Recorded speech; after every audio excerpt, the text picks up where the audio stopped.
Yoon Chujio was also shocked when she saw the explosive situation. Although she expected that there would be a lot of people today, she didn't expect that there would be so many people. Seeing that the shop was extremely busy, Yoon Chujio borrowed a few people from other shops to help.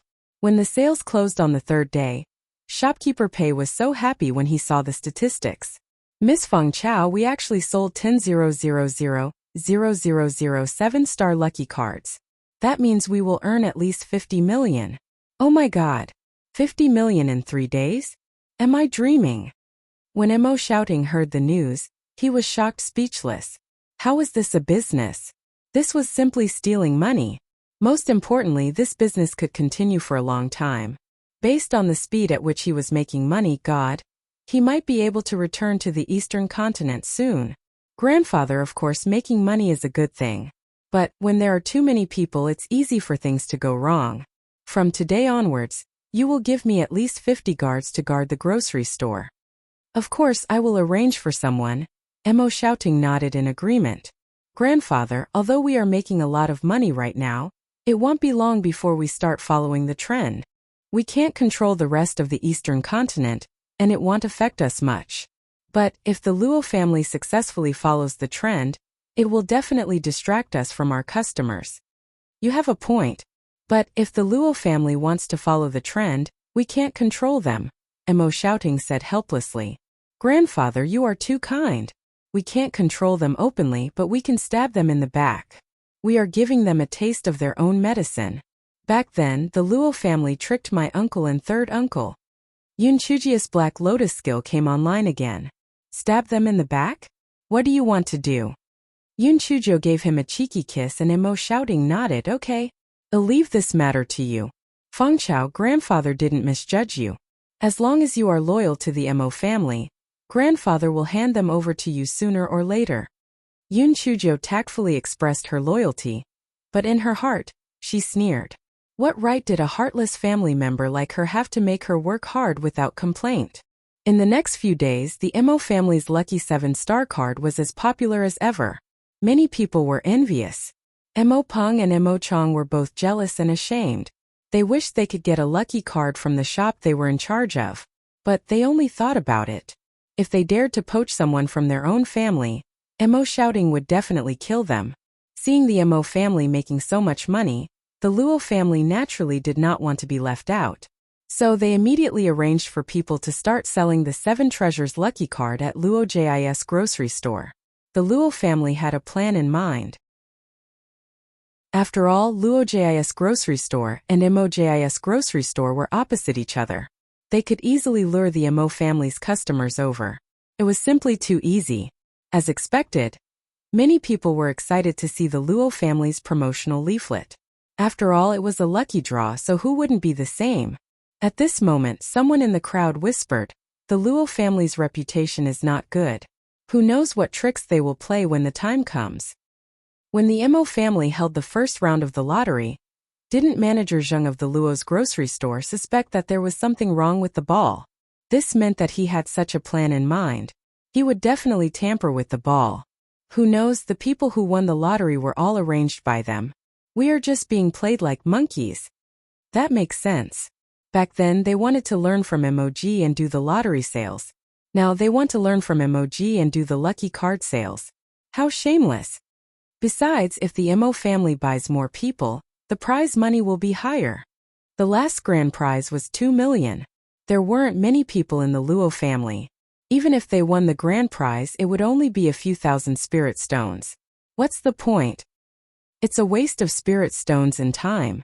Word spread like wildfire. Soon, everyone came to a consensus that the Luo clan wasn't something to be trifled with. Their lucky draw wasn't reliable, and only fools would go. When shopkeeper Zheng first saw that a guest had come to visit, he was extremely pleased. The 7 Treasures lucky card of the Luo family would soon surpass the 7 Stars lucky card of the Mo family. The Mo family was extremely busy. They were all making wedding clothes for the Luo family. Just as he was feeling pleased with himself, he discovered that other than the dozens of guests who had come in at the beginning, no one else had come in. Even the dozens of guests who had come in at the beginning were clamoring for a refund. What was going on? Shopkeeper Zheng sent his staff out to ask around. He was so angry that he was twitching. These rumors definitely had something to do with the Mo family. It was really too damaging. Shopkeeper Zheng came to the backyard. Luo Pingsheng was sipping tea.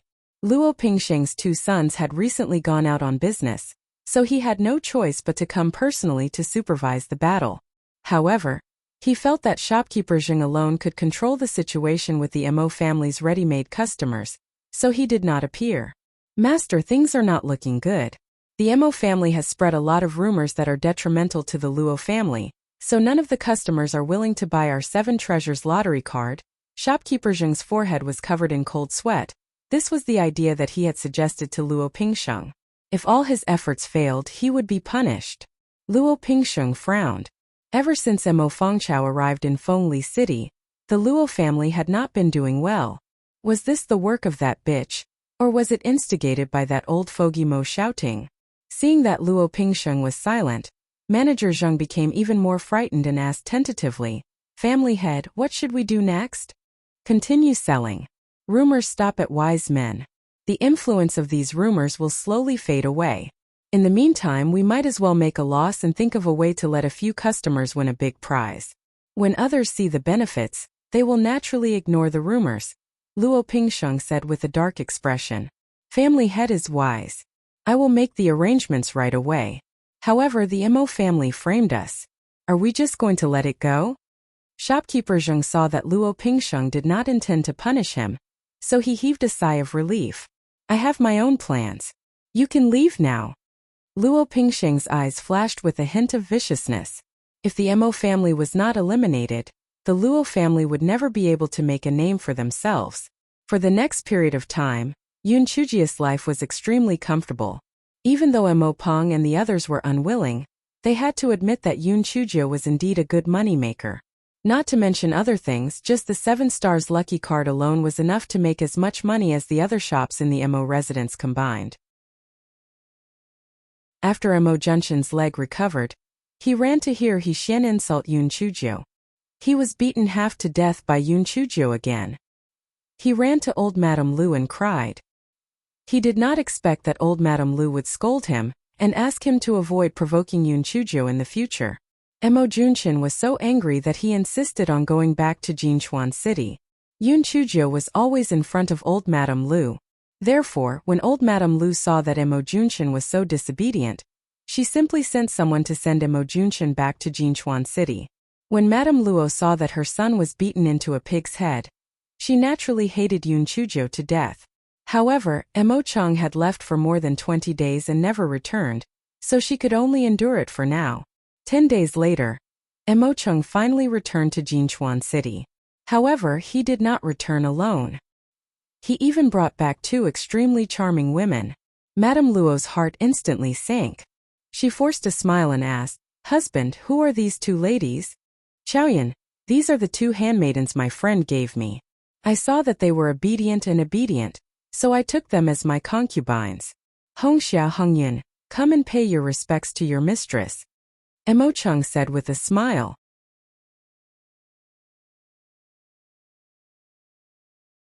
Madame Luo's head buzzed and her face instantly turned pale. "Husband, didn't you say that you would never take in concubines again?" Mo Chang had yet to speak. Hongxia said in a delicate and weak voice, "Sister, what you said is wrong. Isn't it normal for a man to have 3 wives and 4 concubines?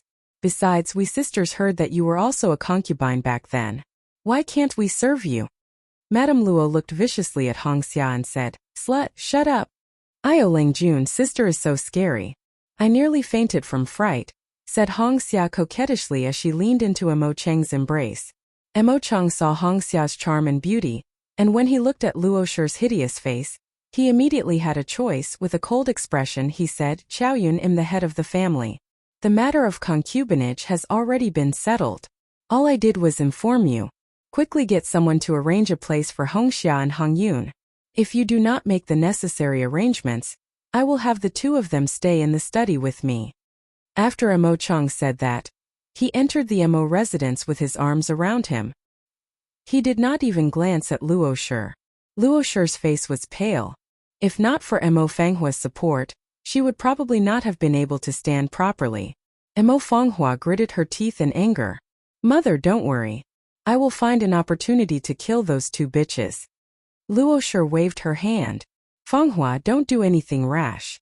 Let me think about it carefully. They are just two bitches. All I need to do is use some means to chase them out. Luo Shi's plan was pretty good. She felt that by using some means, Mo Chang would hate those two concubines. What she did not expect was that these two concubines were clearly well versed in the private matters of the inner residence. Not only did Luo Shi fail to get rid of the two of them, it made Mo Chang even more displeased with her. He did not even come to the main courtyard. Luo Shi had also thought about killing the two of them, but she was worried that Mo Chang would hate her, so she could not do anything about it. Luo Shi was busy cleaning up the two concubines, so she could not care less about Yun Chuzhou. She could not help but feel proud of herself. This tactic of encircling Wei to save Zhao was simply too effective. Now Yun Chuzhou had become Mo Shouting and old Madame Liu's favorite. She ate and used the best food, but she still did not feel at ease. Back then, second elder Zhao had said some harsh words. He shouldn't have just been trying to scare Mo Shouting. Why hadn't he done anything? Also, it was obvious that the old man Luo Pingsheng was a vengeful person. Yet he had not made a move. Something was definitely up. He must be plotting something. Yun Chuzhou shared her concerns with Mo Shouting. Mo Shouting did not seem to mind. Fang Chao, although the Zhao family is stronger than us, we still have the Mo family and the Ben family from the East Continent. They don't dare to do anything to us. You don't have to worry too much. Grandfather, as the saying goes, water from afar cannot quench the thirst of the current. Plus, we haven't had any contact with the Ben family for many years. If anything happens, the Ben family may not be able to help. So the Zhao family may not be afraid of us. We should be on guard. It would be best if we send someone to keep an eye on the Zhao and Luo families. Mo Shouting was about to speak when a guard rushed in to report, Master, the second elder Zhao from last time is here again. Furthermore, he came directly with the betrothal gifts and the bridal sedan. Mo Shouting was stunned for a moment before he sneered. Is he planning to force himself into a marriage? This is outrageous. Grandfather, don't be angry. Let's go and hear what he has to say. Yun Chuzhou said casually, but her heart tightened.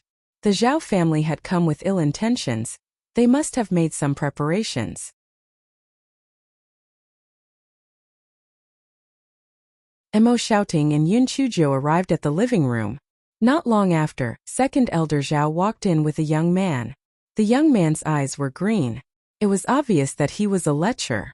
As soon as he walked in, his gaze fell on Yun Chuzhou and he revealed a lustful look.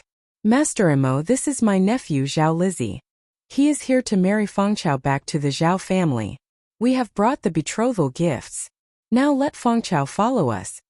Second elder Zhao said arrogantly. He did not even sit down.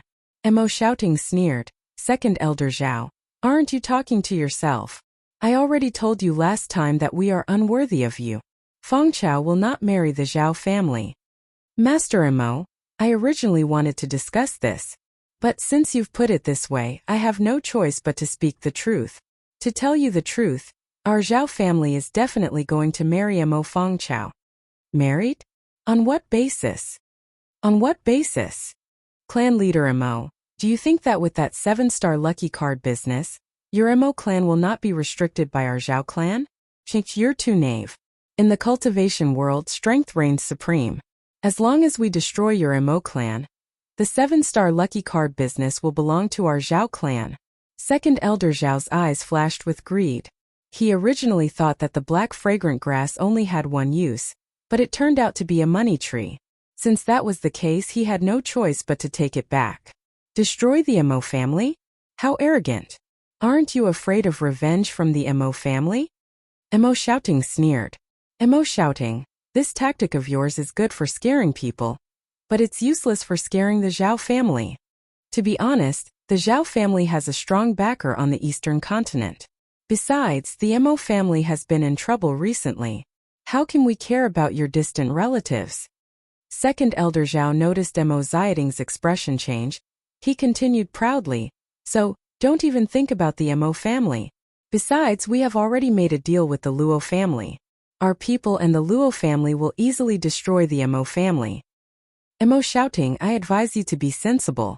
As long as you hand over the Mo Fangchao to us, the Mo family will not only be safe, but you will also have the support of the Zhao family.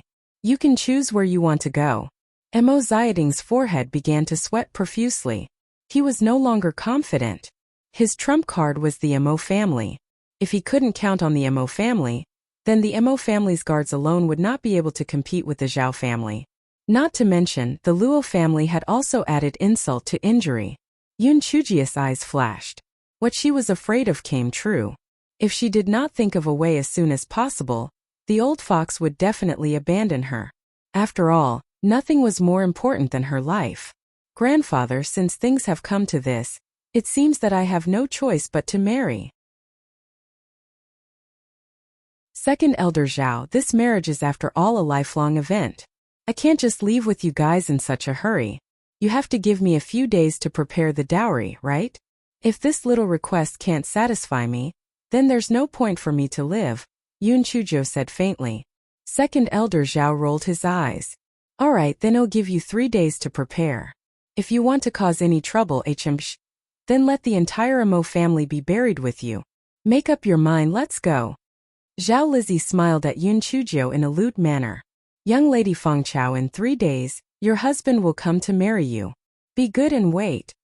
This chapter is a preview. If you want to see a faster and more up-to-date chapter, please visit for more content.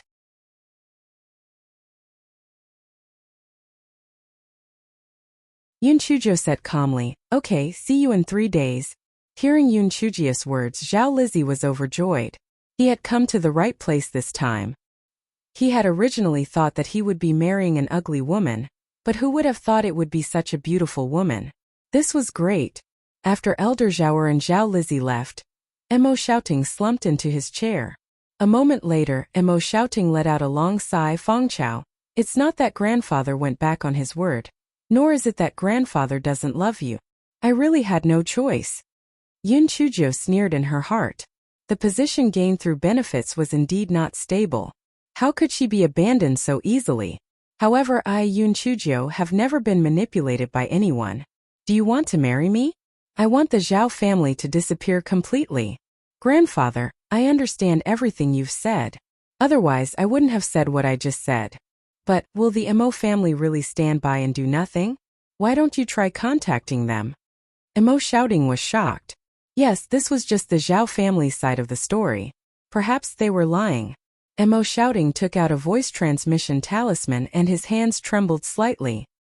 He had not used this talisman for many years because he knew that the Mo family did not look up to them, so he knew not to disturb them. Uncle Wu, I am Xiao Ting from the Guangshuan branch of the Western continent.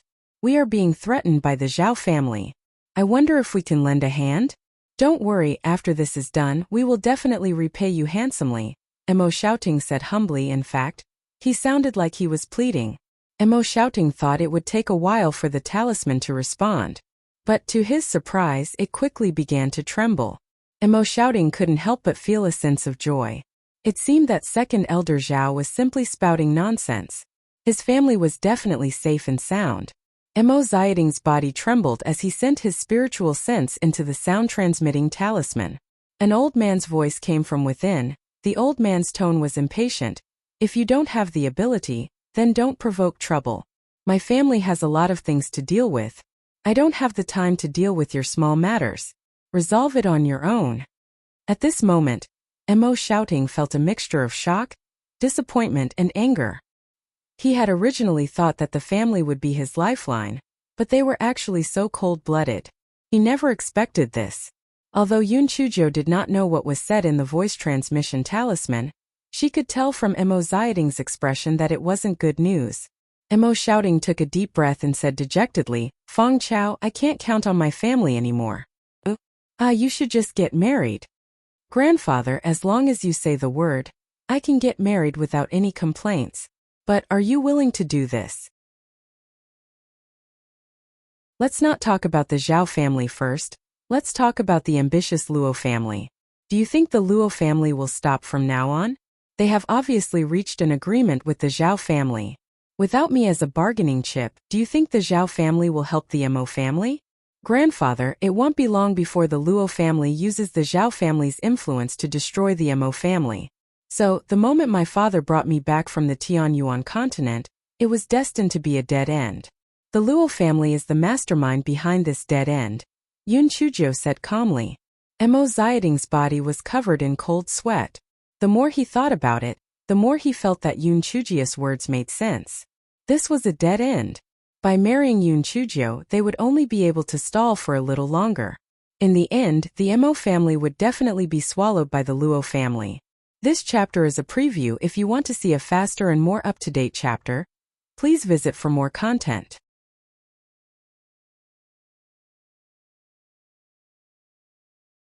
Yun Chuzhou stood to the side and watched coldly without saying a word. She was betting on Mo Xiaoding's unwillingness and Mo Xiaoding's recognition of her abilities. She was also betting on everything she had done during this period of time. After a long while, Mo Xiaoding suddenly raised his head. Feng Chao, do you have a way to break this deadlock? Grandfather, if I say I have a 50% chance, do you dare to bet? Yun Chuzhou's lips curved upwards as she asked slowly. Mo Xiaoding's hands trembled slightly. It was obvious that he was conflicted. Should he bet or not? If he did, he might be able to resolve the crisis and expand the Mo family's influence. Of course, he could also speed up the destruction of the Mo family. But if he didn't make a bet, he might be able to survive for a few more years, but in the end, he would not be able to escape the fate of having his entire family wiped out. Yun Chuzhou knew that Mo Xiaoding would definitely make a bet. He was ambitious, but he wasn't willing to give up. Otherwise, he wouldn't have wanted to return to the East Continent and become a wealthy man in peace. As expected, Mo Xiaoding gritted his teeth and said, "I'll make a bet. Feng Chao, I hope you won't disappoint Grandfather this time." Grandfather, don't worry. Although it's only a 50% chance, your determination has turned it into 70%. Yun Chuzhou smiled and said in a relaxed tone. Feng Chao, what are you going to do? Mo Xiaoding was originally worried, but after hearing Yun Chuzhou smile, he felt a little more relaxed. Grandfather, tell me more about the Zhao and Luo families. The more detailed the better. Okay. Mo Xiaoding immediately told Yun Chuzhou everything he knew. Yun Chuzhou blinked. Grandfather, the first thing you need to do is send someone to bring my father, second aunt and the others to Fengli City. Are you planning to send Luo Shi back to the Luo family to plead for mercy? Or are you planning to use Luo Shi as a hostage to threaten the Luo family? Mo Xiaoding asked in confusion. Grandfather, I'm getting married. Isn't it normal for father and second aunt to come over? Yun Chuzhou said with a faint smile. Mo Xiaoding glared at her. Tell the truth. Grandfather, call them back. Firstly, it's to prevent the Zhao or Luo family from holding them hostage. Secondly, it's also a good opportunity for my father to see the true face of the Luo family. Hasn't he always thought that the Luo family is a good family? Yun Chuzhou sneered in her heart. If she didn't call them back, how could she let Luo Shi receive their retribution? Mo Xiaoding immediately sent someone to fetch Mo Cheng and his family back. Mo Cheng also brought over the two new concubines. Mo Xiaoding summoned his 3 sons to the study room and briefly told them about the Zhao family. Mo Cheng immediately said, Father, I told you at the beginning that you should marry this rebellious daughter. Now that the Zhao family has forced their way in, you should just marry this rebellious daughter. Although Mo Peng and Mo Cheng did not show it on the surface, they were secretly happy inside. Once Mo Feng Chao was married off, wouldn't the 7-colored lucky card be theirs? This was great. Do you think marrying Feng Chao would be a good thing? To tell you the truth, the Mo family is facing a disaster. Mo Xiaoding was extremely disappointed. Each of his 3 sons was dumber than the last. They only saw the benefits in front of them and could not see the true nature of the situation. Dad, are you kidding me? Once we get married and the Zhao family sells the talisman to us at a low price, our Mo family's business will be booming. How could we possibly be wiped out?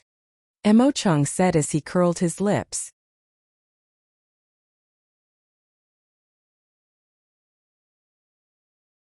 Mo Xiaoding was so angry that his head hurt. Good thing? The moment you were persuaded by Luo to bring back the fragrant grass, our Mo family was in a dead end. And the one who wanted to destroy our Mo family was your good father-in-law. Mo Chung twisted his neck and said unhappily, Father, what are you talking about? It's true that my father-in-law has stolen our business a few times, but he wouldn't go so far as to say that he wanted to destroy our Mo family. Could it be that the rebellious daughter said these words again? She is simply spouting nonsense. Mo shouting wanted to strangle this idiot to death. No wonder Feng Chao said that she wanted him to see the Luo family's true colors with his own eyes. This idiot would only turn around if he saw it with his own eyes.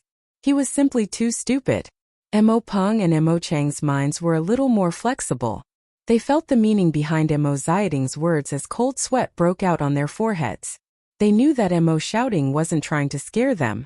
Even if the Luo family did not wipe out the entire Mo family, the Mo family's business would still be swallowed by the Luo family. At that time, the Mo family would be completely destroyed. Second brother. It's all your fault. You idiot. Second brother, it doesn't matter if you want to die. Don't bring us along. No matter what you do now, it's a dead end. Mo Peng and Mo Chang gritted their teeth. Their good days had been ruined by this idiot. If it wasn't for Mo shouting, the two of them would have beaten Mo Chang half to death. Mo Chang was so angry that his face turned red. Have you all been brainwashed by that rebellious daughter? How could my father-in-law do something like that? He has to worry about Xiaoyun and the two children. When the time comes, second sister-in-law can bring the two children back to the Luo family. You can also help your good father-in-law. Second brother, did you plan all of this in advance? Mo Chang said mockingly. You're talking nonsense. I don't believe that the Luo family planned all this. I'm taking Xiaoyun to the Luo family right now to find out what's going on. Mo Chang said as he prepared to leave. Mo shouting slapped Mo Chang across the face. You idiot! What are you going to ask? Are you going to ask Luo Pingsheng if he's going to destroy the Mo family? Which idiot do you think will tell the truth? Mo Chang clutched his cheek and yelled, Dad, what right do you have to hit me? If you don't want me to ask, do you think you can tell the Luo family is trying to harm the Mo family with just your word? I don't believe it. Mo Ziyading's head was buzzing with anger. Get out! Get out! Hearing Mo Ziyading's words, Mo Chang immediately stormed out of the room. Mo shouting sat down on his chair dejectedly. He was so angry that he was gasping for air. It was obvious that he was angry. Mo Peng and Mo Chang looked at each other and Mo Peng said, Father, please calm down. Second brother will slowly figure it out. After a while, Mo shouting finally said, Tell me, how should we break this deadlock? Father, why don't we marry the herb first? No matter what, it will buy us some time. After that, we can sell our shop and property and find a new place to stay. Mo Peng thought, after all, he had plenty of spirit stones in his hands. Even if he could no longer do business, it would still be enough for several generations to squander. Third brother, what do you think? Mo shouting asked as he looked at Mo Chang. Father, I agree with big brother. We can't beat the Zhao and Luo families anyway, so why should we fight them head-on? If we stay alive, we might have a chance to make a comeback in the future. Mo Chang thought. It seemed that he had to think of a way to get more after returning home. Otherwise, it might not be possible.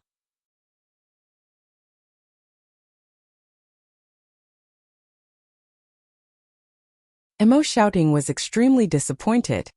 His 3 sons were all idiots with no ambition, and his grandchildren were all mediocre. Mo Fanghua was the only one with the best training potential, but unfortunately it was still from Luo Shi. Fanchao wasn't bad, but he was afraid that once the incident was revealed, it would be even more difficult to resolve. Mo shouting instantly looked as if he had aged 10 years. He let out a long sigh. Take care of your family members. Don't go out unless there's something important. Also, do what you should do with your business. If I find out that you've done something, don't blame me for being merciless as your father. Mo Peng and Mo Chang saw Mo Ziyading's cold expression and couldn't help but shiver. The little tricks in their hearts disappeared as they obediently agreed. On the other side, Mo Chang covered his face as he angrily walked back. Although he still did not believe that the Luo family would harm the Mo family, he was still a little suspicious. So he went straight to Luo Shi's house. Bitch. Tell me, do you think the Luo family has no good intentions to harm the Mo family? Mo Chung looked at Luo Shi and immediately slapped her across the face. Luo Shi's face immediately swelled up as her mind went blank. Darling, you hit me? Humph. I hit you, you slut. If not for you urging me to bring that rebellious daughter back, how could there be so many terrible things happening? Now that the Zhao family has joined forces with your Luo family, our Mo family will be devoured by your Luo family sooner or later. You traitor slut. Mo Chung had been displeased with Luo Shi for the past few days. Now, he had vented his anger from the beating on her. Luo Shi more or less knew of Luo Pingsheng's plans. Luo Pingsheng had also promised her that even if the Mo family was destroyed, he would give her and Mo Chung a substantial portion of the family's assets. She was already unhappy with Mo shouting and old Madame Lu. She couldn't wait for the Mo family to be destroyed. In the past, Luo Shi would have covered her tracks and coaxed Mo Chung with good words. However, she had been extremely disappointed in Mo Chung these past few days. Now that she had been slapped in the face, she couldn't hold back the jealousy in her heart. Mo Chung, since you've put it this way, I'll tell you the truth. The Luo family is no longer the same as before. Sooner or later, the Mo family will fall. If you treat me well, we will still be a loving couple. Regardless of whether the Mo family is around or not, our days will not be bad. However, if you still dote on those two bitches, then we will part ways. Mo Chung did not react for a long time. Although he was unhappy with Luo Shi taking care of the two concubines, he still believed in his heart that Luo Shi would not do anything to let him and the Mo family down. He never expected her to say such a thing. After saying that, Luo Shi also regretted it. However, it was naturally impossible to take back what she had said. Furthermore, she felt that the Luo family would destroy the Mo family sooner or later, so Mo Chung did not dare to do anything to her. You slut. I'm going to kill you. Mo Cheng's eyes were bloodshot. He hated the ruthlessness of the Luo family, but he was also afraid of the impending annihilation of his family. Mo Chung, if you dare to lay a finger on me again, don't even think about living. Luo Shi thought to herself that since they had already fallen out, there was no need to endure it. Mo Cheng's hand was still lowered. He was afraid of the Luo clan's revenge and he was afraid of death. Without any hesitation, he made his choice. As long as he coaxed the Luo clan, he could still lead a carefree life. Furthermore, the Luo clan's influence would only grow. Perhaps he, Mo Chung, would be even more glorious than he was now. This chapter is a preview. If you want to see a faster and more up-to-date chapter, please visit for more content.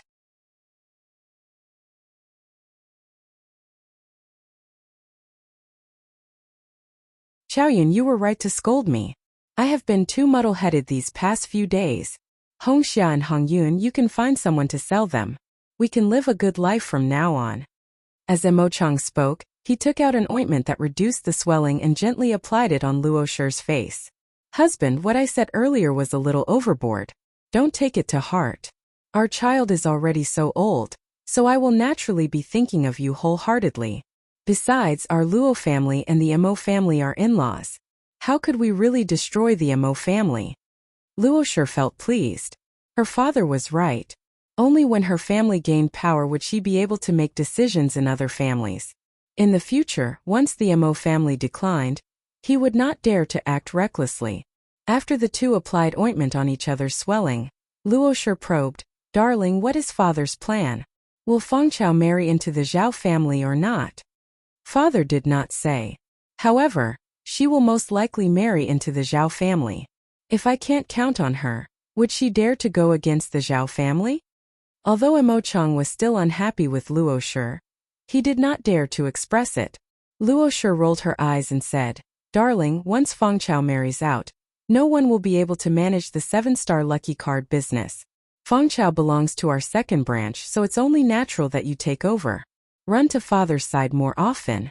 Don't let those two branches take away the fat meat. Xiaoyun, what you said makes sense. I will pay attention to it. From what I understand, the 7-star lucky card should belong to our second branch. Darling, for the 7-star lucky card, you can just go along with what father-in-law says from now on. I will pretend to be angry and go back to the Luo family. On one hand, I will make father-in-law feel more satisfied with you. On the other hand, I will also go back to the Luo family to investigate the situation. Mo Chung naturally agreed without hesitation. As such, Luo Shi returned to the Luo family with a sorrowful expression.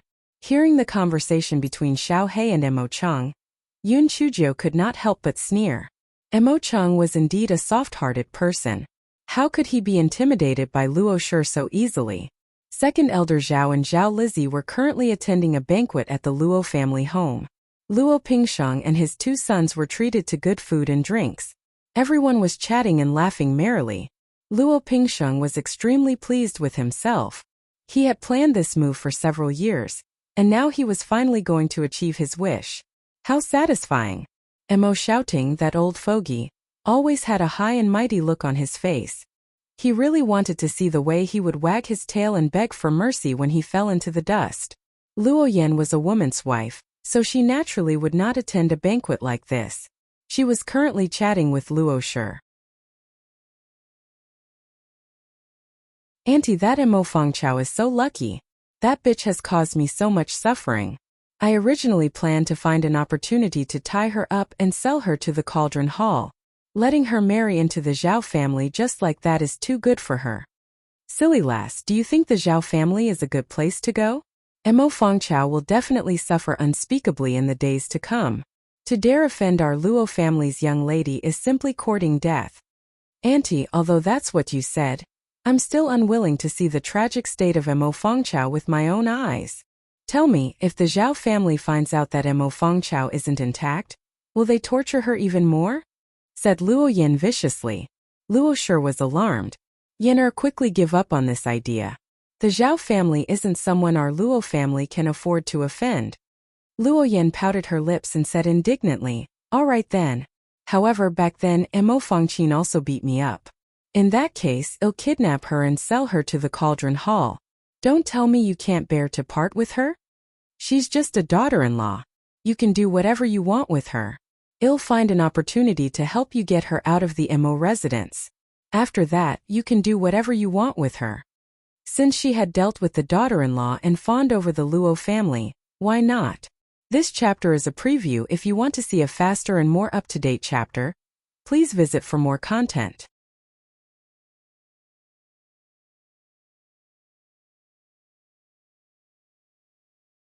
At this time, Yun Chujia's sinister laughter could be heard from inside Mo Ziying's study room.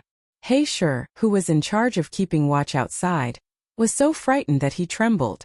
Although he had not been with Yun Chujio for too long, he knew that every time his little ancestor laughed like this, someone would be in deep trouble. Inside the room, Mo Ziying's expression froze. Could it be that Fang Chao was going crazy from the shock? Why was she giggling the moment she entered? Fang Chao, are you all right? Grandfather, I'm fine. I've thought of a good idea. Yun Chujio smiled sinisterly as she activated her Black Lotus. Good idea? What good idea? Mo shouting was depressed. Hearing Yun Chujio's words, he finally regained some of his energy. To sow discord between the Zhao and Luo families, Yun Chujio said slowly with a smile. Mo Ziying's eyes lit up and he sighed. Fang Chao, this is a good idea. But the Zhao and Luo families are on good terms. How are we going to sow discord? Grandfather, if second elder Zhao is the only one here, it won't be easy to deal with him. However, Zhao Lizzie was a lecherous man. If he and Luo Yan were to get together, what would Luo Ping do? Would he let Luo Yan marry Zhao Lizzie or kill him? Great. Fang Chao, this is a great move. Mo Ziying's expression brightened. As long as this was done, the Zhao and Luo families would definitely have a grudge against each other.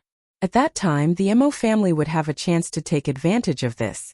Grandfather, this is only the first step of a series of schemes. The second step is even more crucial. A series of schemes? What is the second step? Kill Zhao Lizzie and frame Luo Yan. Yun Chujia's face was full of smiles, but the words she said were filled with flashes of knives and swords. What? Kill Zhao Lizzie? Mo shouting jumped to his feet in shock. Grandfather, I know what you're worried about, but there's no turning back now. Either the Zhao and Luo families will be destroyed, or the Mo family will be destroyed. With Zhao Lizzie's death, Second Elder Zhao would definitely fly into a rage.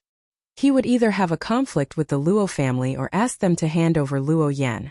No matter what, with Zhao Lizi's death, this marriage will be put on hold. This will give us some time to catch our breath and we can continue to plan our next move. Emo Shouting was stunned for a while. He was already shocked by Yun Chujia's meticulous thinking. With Zhao Lizi's death, this game of chess had turned into a chaotic battle. Winning in a chaotic battle was simply too exquisite. Grandfather, the key to this matter is that the method of framing must be exquisite and there mustn't be any big flaws. Time is of the essence. We have to make our move the night after tomorrow at the latest. Grandfather, now is the most urgent time. So you shouldn't hide anything and reveal all your trump cards. Even if you have to pay a heavy price, you have to do it well.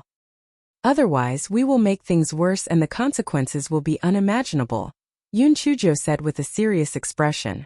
Emo Shouting was silent for a moment. Then he gritted his teeth. Feng Chao, I have a shadow escape talisman in my hand.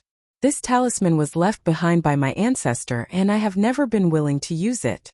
After the shadow escape talisman is activated, it has an invisibility effect. It lasts for 2 hours and even a cultivator of the 9th layer of the Lingxian realm will not be able to discover it. Yun Chujia's eyes lit up. This was a good item. It seemed to be an upgraded version of the concealment talisman. Feng Chao, who do you think is the best candidate? This candidate is extremely important. Because of the shadow escape talisman, the level of spiritual power is secondary. We need to be smart and quick-witted, Emo Shouting asked.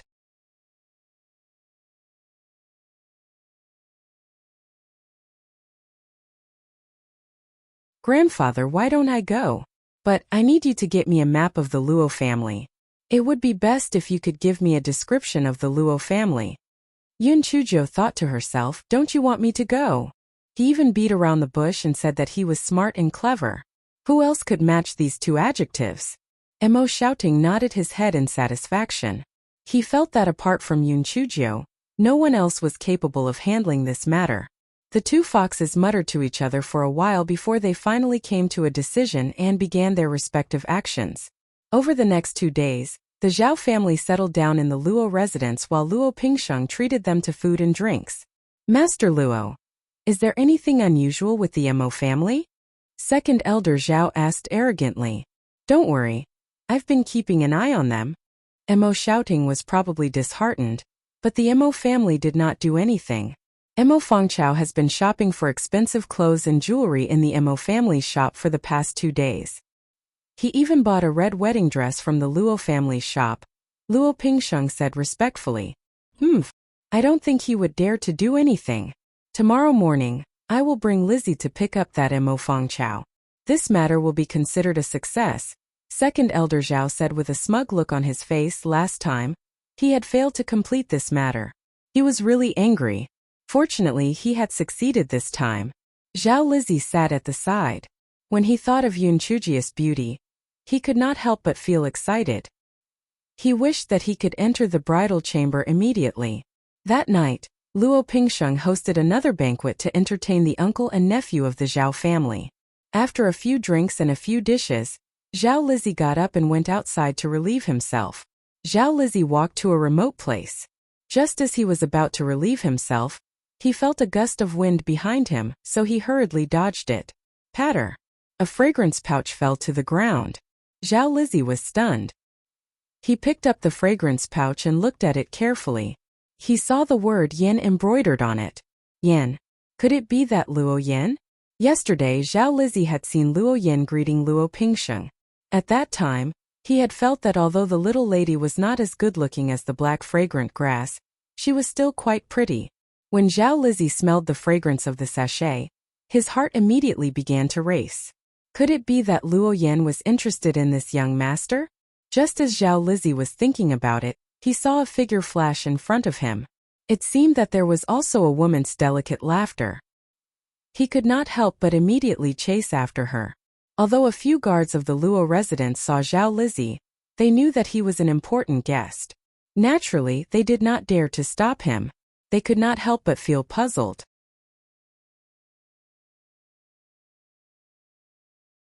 This young Master Zhao seemed to be running in the direction of Miss Luo Yan's courtyard. What was he going to do there? Forget it. Even the head of the family could not afford to offend the Zhao family anyway. Why should they care about that? Thus, Zhao Lizzie smoothly arrived outside Luo Yan's courtyard. Although Zhao Lizzie didn't know that this was Luo Yan's courtyard, he knew that this was the courtyard that a woman lived in with just one look. His heart became even more restless.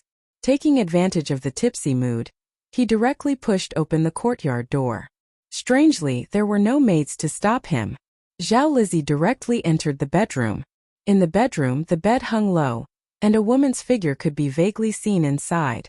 Sister Yenner, you lured me here. Why are you still shy? Come out and talk to me. No one said anything inside. Zhao Lizzie simply lifted the curtain of the bed and saw Luo Yan lying there in her undergarments, revealing a large patch of snow-white skin. It was unknown whether she had fallen asleep or fainted. Zhao Lizzie was a pervert to begin with, so how could he care whether Luo Yan had fainted or fallen asleep? He immediately began to take off his clothes.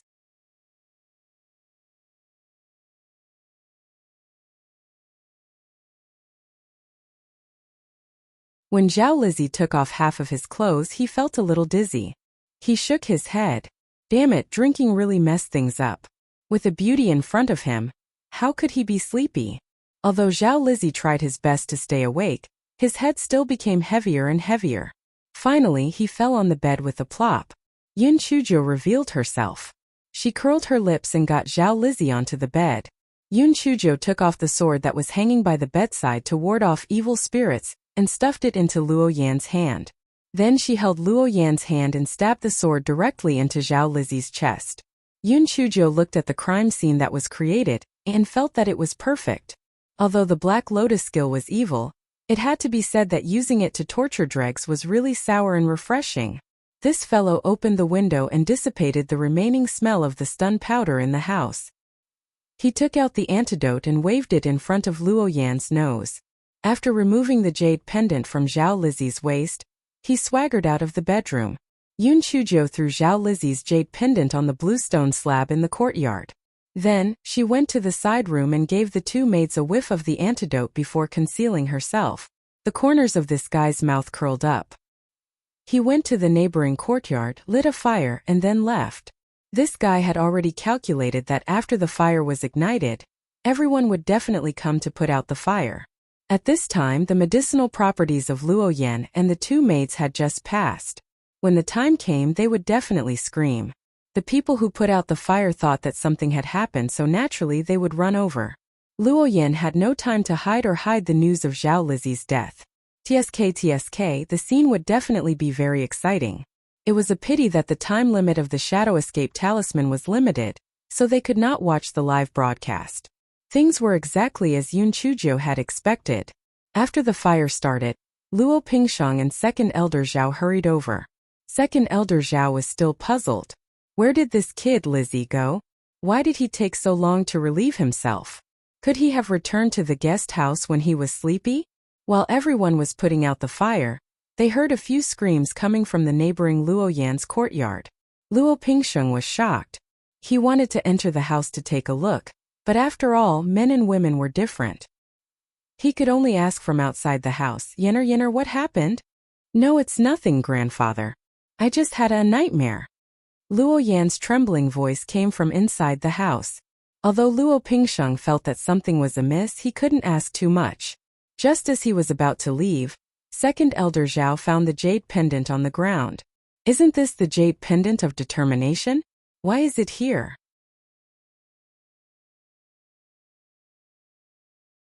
Second Elder Zhao blurted out. Luo Pingsheng's head buzzed. Could it be that Yenner and Zhao Lizzie were having an affair? How was this possible? They had only met once. Second Elder Zhao clearly shared the same thoughts as Luo Pingsheng. He could not help but blame his nephew. No matter how impatient he was, he should not have provoked the Luo family's young lady. How was this going to end? Luo Pingsheng took a deep breath and dismissed his subordinates. Only he and Second Elder Zhao were left. Yenner, there are no outsiders now. Come out with young Master Lizzie. Luo Pingsheng secretly hated Luo Yan for being muddle-headed. That Zhao Lizzie was not a good person. How could he fall for her? After Luo Pingsheng finished speaking, there was no response from Luo Yan. He felt that something was not right. He gritted his teeth and pushed open the door. A strong smell of blood came from inside. Two maids were kneeling on the ground, shivering. Luo Yan was wearing a tunic and sitting on the bed with a pale face. Beside her was a man with a shining sword stuck in his chest.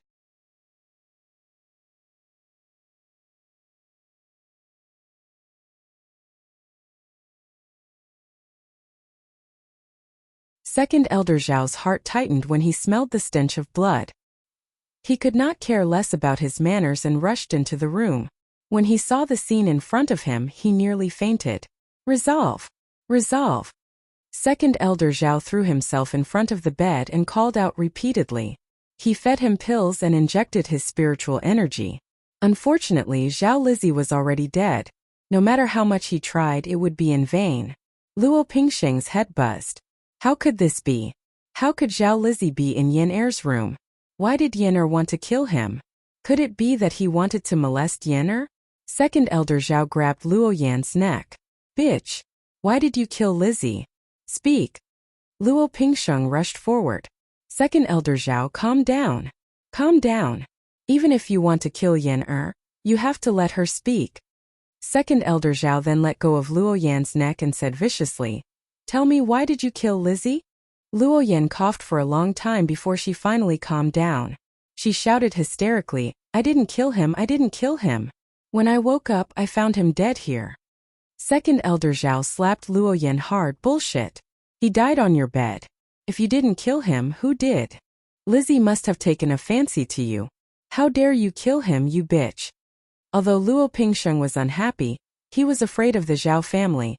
He carefully said, Second Elder Zhao, I'm afraid there's something fishy about this. Let me ask in detail. If young Master Lizzie was really killed by Yin Er, I'll definitely kill her and give the Zhao family an explanation. Humph! Lizzie is my eldest brother's only son. Now that he's dead in your Luo family, this matter won't end. Second Elder Zhao's eyes were bloodshot as he said furiously. Luo Pingsheng wiped off the cold sweat on his head and began to ask Luo Yan and the two handmaidens about what had happened. He also interrogated the guards who had seen Zhao Lizzie. Everyone immediately pieced together the truth of the matter. After Zhao Lizzie was drunk, his lust flared up, so he ran over to force Luo Yan to commit adultery. In the end, he was killed by Luo Yan with the evil warding sword at the bedside. It was reasonable regardless of whether it was the motive or the scene, it was completely consistent. Even Luo Yan herself felt that she might have really killed Zhao Lizzie in her days. It was just that she was too shocked so she couldn't remember. Luo Pingsheng, now that the evidence is conclusive, what else do you have to say? Second Elder Zhao thought of the things that he would face when he returned, and his head was as heavy as a mountain. If he had known earlier, he wouldn't have brought his nephew here. Second Elder Zhao sighed.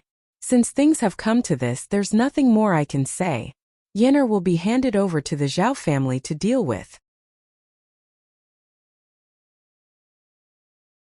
In addition, the Luo family is willing to compensate half of our assets to the Zhao family. We only hope that you can plead on our behalf in front of family head Zhao, and let us off this time. Luo Pingsheng was clearly even more cold-blooded than Mo shouting. Without any hesitation, he immediately abandoned Luo Yan. Luo Yan was already in shock, but upon hearing Luo Pingsheng's words, she immediately fainted. Second Elder Zhao took a deep breath. I can't make the decision on this matter. I need to go back and ask my big brother for instructions. I also need to bring back the body that I've made up my mind to. I will return to Jianfeng City immediately.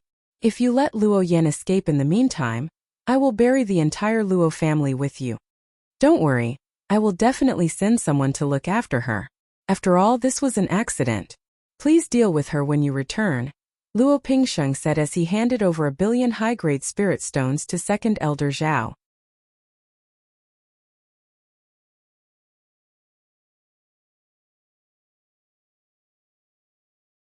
Second Elder Zhao saw so many spirit stones. His expression softened a little. Your Luo clan is considered lucky. My elder brother's concubine is about to give birth, so you should pray that she gives birth to a son. Otherwise, even if I speak up for you again, I'm afraid that my elder brother will destroy your Luo clan. Yes, yes. No matter what, thank you very much. Luo Pingsheng wiped the cold sweat off his forehead. He knew that even though Second Elder Zhao said this, it was highly unlikely that he would really destroy the Luo family.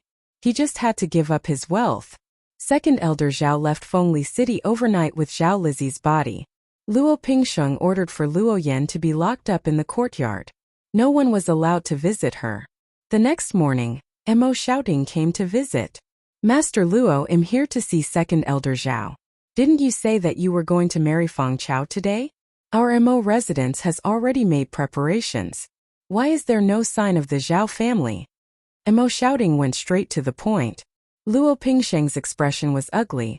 Second Elder Zhao has returned to Jianfeng City for an urgent matter. Just wait for his news. We still have some matters to attend to. Please do as you wish. Mo shouting looked at Luo Pingsheng suspiciously. The Zhao family has left? What's going on? Luo Pingsheng was frustrated and did not have the mood to deal with Mo shouting. If you want to ask, go ask the Zhao family. Send them off. Mo shouting scoffed. Luo Pingsheng, good. You've really turned hostile. After speaking, Mo shouting stormed off angrily. It had to be said that Mo Xiaoding's acting was quite good. Luo Pingsheng did not suspect that the Mo family had anything to do with this. After returning to the Mo family home, Mo shouting laughed for a full 15 minutes in the study room. Wonderful.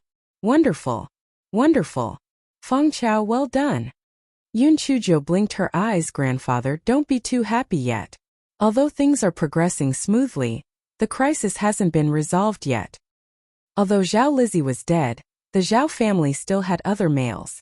After Zhao Lizi's mourning period was over, the Zhao family would definitely come knocking on their door and ask for his hand in marriage.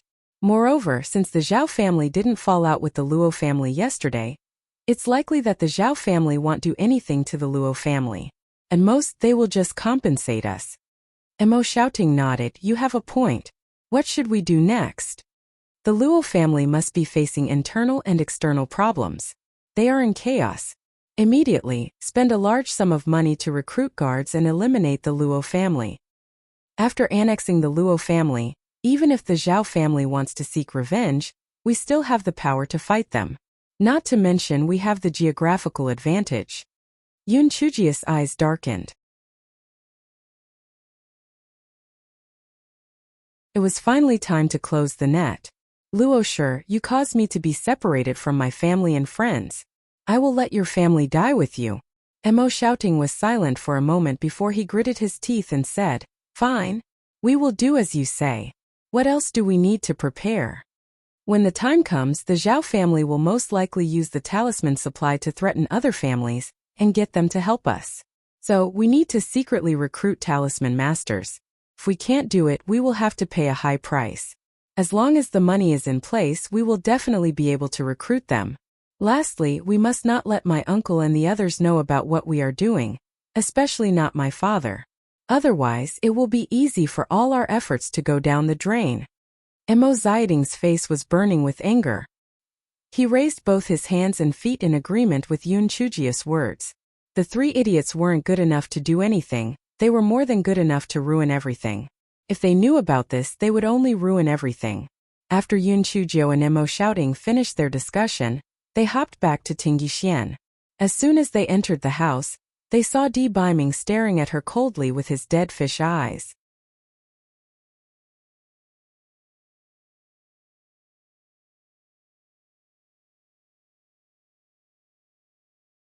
Di Baiming received the news from Enfeng that Yun Chuzhou had actually agreed to the Zhao family's marriage, and even wantonly bought wedding clothes.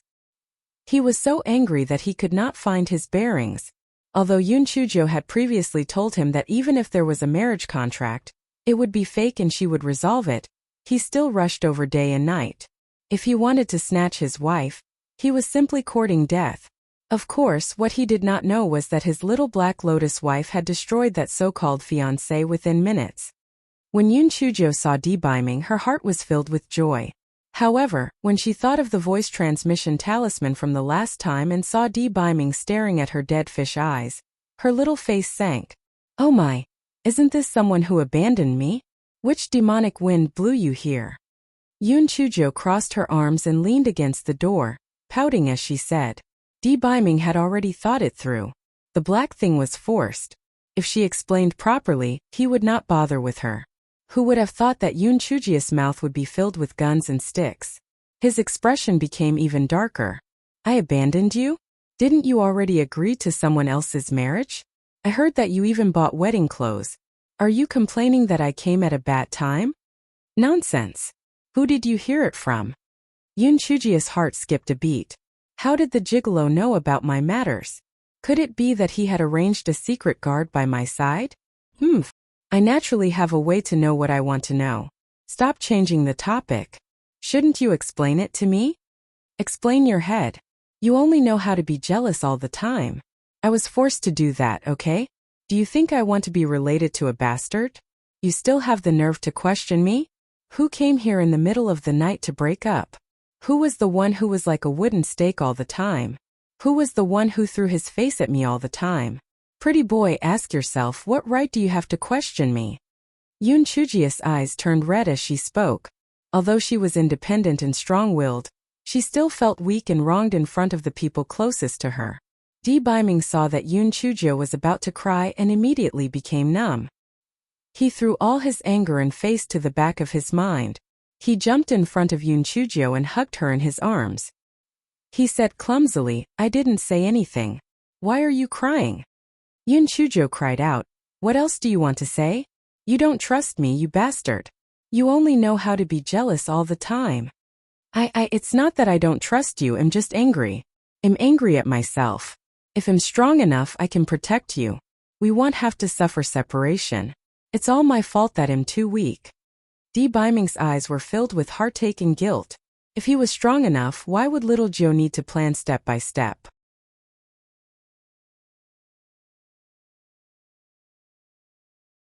It was all because he was too weak.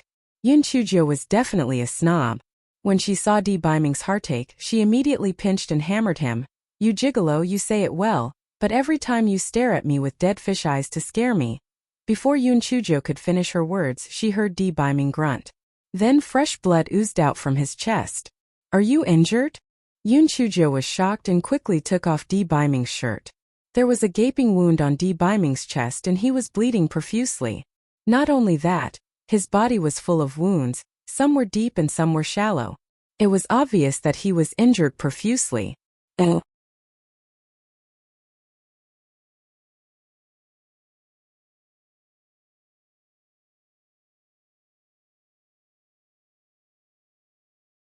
Yoon Chujo hurriedly took out a pill to stop the bleeding from her storage ring, and fed it to Lee Biming. Then she sprinkled some powder on the wound. Are you stupid? Why aren't you applying the medicine? Yoon Chujo was so angry that she gritted her teeth and asked fiercely. I was in a hurry when I rushed here. I didn't have time to take care of it. Besides, I'm already used to it. It'll be fine in 2 days. Lee Biming said casually. You bastard. Do you know that you're mine? Your body is mine too. How dare you not cherish it? Let me tell you, if you really leave a scar all over your body, I won't have sex with you. Yoon Chujo wiped her tears and said. This guy was very distressed. Lee Biming had so many wounds on his body, which meant that he was in an extremely dangerous situation. Lee Biming used his hand to gently wipe Yoon Chuji's tears away. I'm really fine. Ever since I fainted and woke up, my body has changed. This little injury can't do anything to me. Yoon Chuji's heart moved. You fainted? When did this happen? Lee Biming saw that he had let the cat out of the bag, so he couldn't hide it anymore. Hence, he simply told her what had happened. That day, after Yoon Chujo was taken away by manager Xia, Lee Biming spat out a mouthful of fresh blood in a fit of rage, and then fainted. Lee Linhan and the others were badly frightened. They fed the pills and injected their spirit energy, but there was no effect at all. Lee Biming's face had been as pale as paper, and his pulse had become extremely weak. The hall master's wife had been washing her face with tears all day long. When the old man of the Heaven Lake heard the news, he also rushed over and fed Lee Biming the remaining level 15 Hundun vitality pill. After taking the pill, although Lee Biming did not wake up, His pulse became stronger. Everyone let out a sigh of relief. However, the old man only had one Hundun life pill, so everyone was helpless again. A month later, when the entire longevity palace was shrouded in a golden light, Di Biming opened his eyes. At that time, Enfeng was guarding Di Biming's bedroom, and he was directly knocked out by the surging spiritual power in his body. After Di Biming helped him channel the spirit energy in his body, the spirit energy of Enfeng, who had been unlucky for 10,000 years, had jumped from the 6th level of the Supreme Spirit Realm to the 9th level of the Profound Spirit Realm. When this fellow woke up, he almost went crazy with joy. The people in the Temple of Immortals had more or less increased their spirit energy, but it was not as obvious as in Feng. When Di Linhan and the palace master's wife saw that Di Biming had woken up, they were naturally overjoyed, but they immediately realized that Di Biming had changed. His appearance was still the same, but his entire aura had become even colder, and even carried a hint of coldness.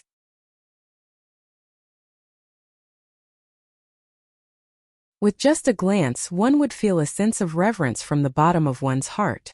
Coincidentally, Xue Wuji had rushed over when he heard the news that Yun Chuzhou had been taken away. This fellow did not know that Di Biming was no longer the same as before. The first thing he did was to curse, "You facial paralysis. You useless thing. I entrusted little sister Zhou to you, yet you didn't protect her properly. If I knew this would happen, I would have brought little sister Zhou to our blood devil sect. You piece of trash." Di Biming frowned and waved his hand. Xue Wuji, who was unprepared, was sent flying. He spat out a mouthful of blood and fainted. When everyone saw this, they quickly went forward to dissuade him. Di Biming only said 2 words indifferently, "Trash." At this moment, the welcoming light from the immortal essence continent descended. Di Biming dragged Enfeng and directly stepped into the welcoming light. When he saw the hall master's wife who was crying, he frowned and calmly said, "Take care." After that, he didn't say anything.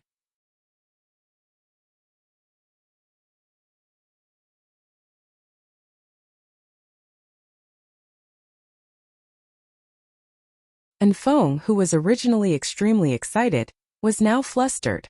This was because he was so unlucky that he did not expect to go to the immortal Yuan continent after his spiritual power had increased. Everything else was fine, but if he left, wouldn't he not be able to see Miss Jean Ji? Just before he was teleported, this fellow finally mustered up his courage and shouted loudly, Miss Jean Ji, I will wait for you in the immortal Yuan continent. I will always be waiting for you." As soon as Enfeng finished his words, the guiding light disappeared, and Di Biming and Enfeng also disappeared. The heavy sadness of parting was instantly washed away by Enfeng's stroke of genius.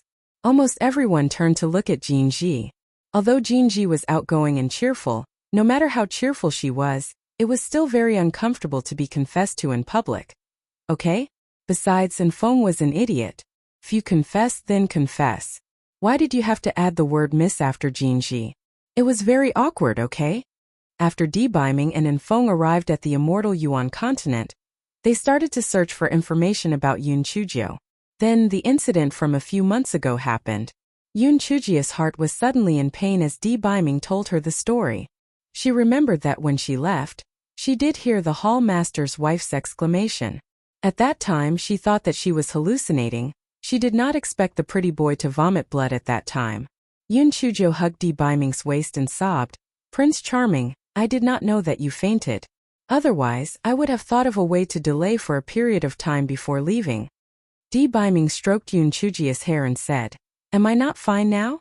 It can be considered a blessing in disguise. Otherwise, based on my original cultivation progress, I would still need at least a year to see you." Yun Chuzhou wiped her tears and snot with Di Biming's sleeve and asked with a sobbing voice, "What is that golden light? Why are you emitting it? You are not made of gold." Di Biming saw the mess on his sleeve and the corner of his eyes twitched. He resisted the urge to push Yun Chuzhou away and said, "I don't know the details. Seems to be a seal in my body. Little Joe, I can't figure out some things right now, so I can't tell you. I'll tell you when I've figured things out." Yun Chuzhou had a great advantage, and that was that she was tactful. She saw that Di Biming didn't want to talk too much, so she changed the topic. "Brother Wuji is also concerned about me. Why did you hit him?" Besides, it's okay to hit him. Why did you hit him so hard? Di Biming heard Yun Chujo say. Beating him up is fine too. The corners of his mouth curled up. That idiot is too weak. I'm helping him by beating him up. I believe that he will soon ascend to the immortal Yuan continent.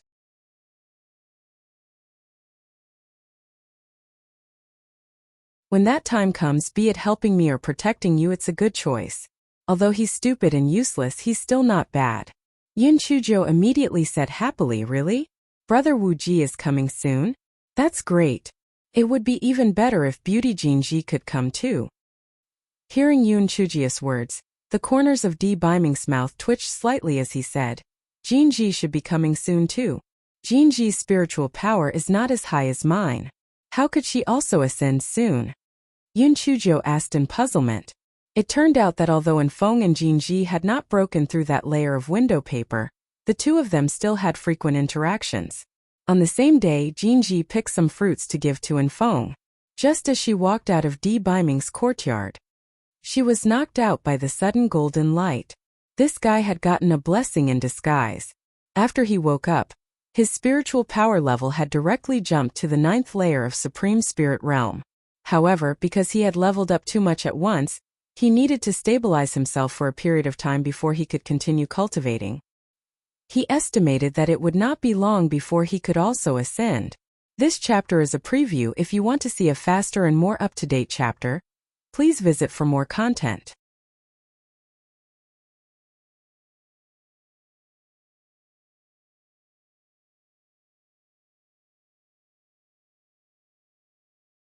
After listening to Di Biming's story, Yun Chujo was so happy that she could not close her mouth. Then she pouted and became unhappy. Fuck. After all this time, am I not the weakest? Initially Jinji was at the bottom, but now they have all leveled up because of you. I am the weakest. Di Biming was about to comfort her when he heard Yun Chujo continue. But it's nothing. Stupid birds fly first. Someone as powerful as me can definitely catch up later. Di Biming. Little Joe, turn around. I need to change my clothes.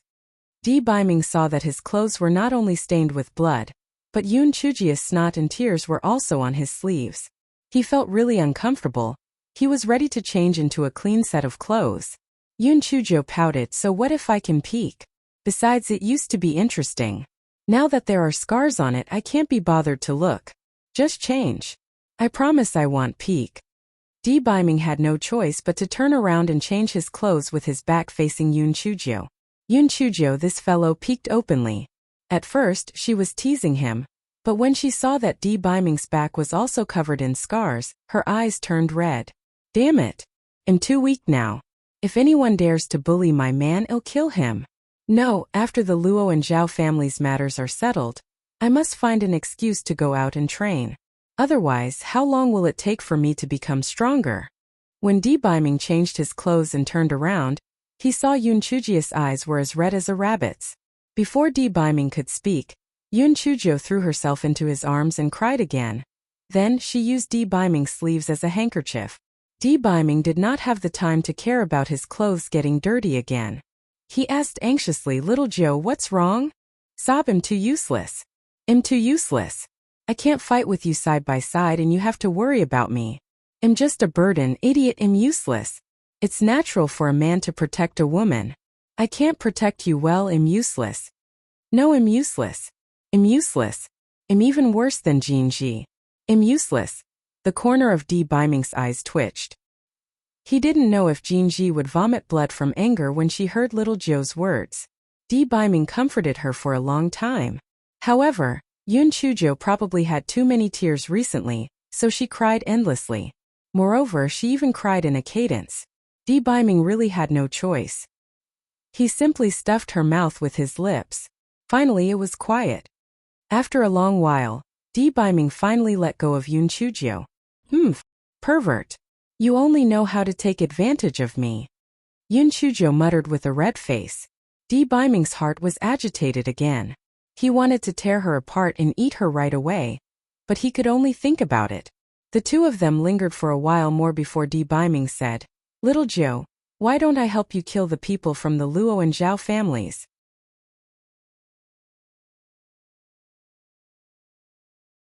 That way you'll be able to relax a little.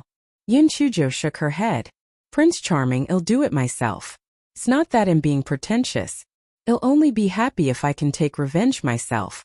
Furthermore, I have to make use of these two families to stir up some trouble. Di Biming saw that Yun Chujia's attitude was firm. Moreover, he knew that she had many ideas. Hence, he had no choice but to give up on the idea of starting a massacre. Do you have any pills with you? Yun Chujo thought of a crucial question.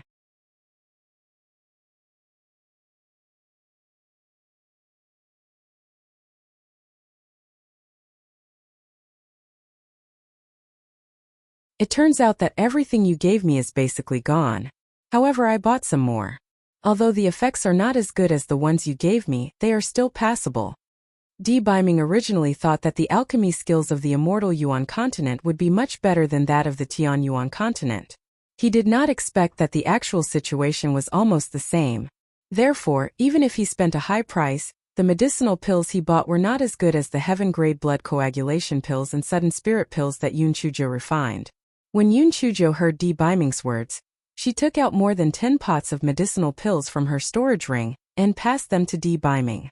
The corner of Di Biming's eyes twitched violently. Little Joe, when did you store so many medicinal pills? Prince Charming, you also know that I'm often trapped in strange places, so it's better to be prepared. Besides, Go Weiba is a foodie. If he doesn't eat medicinal pills for a period of time, he will cause trouble. Yun Chujo said with disdain.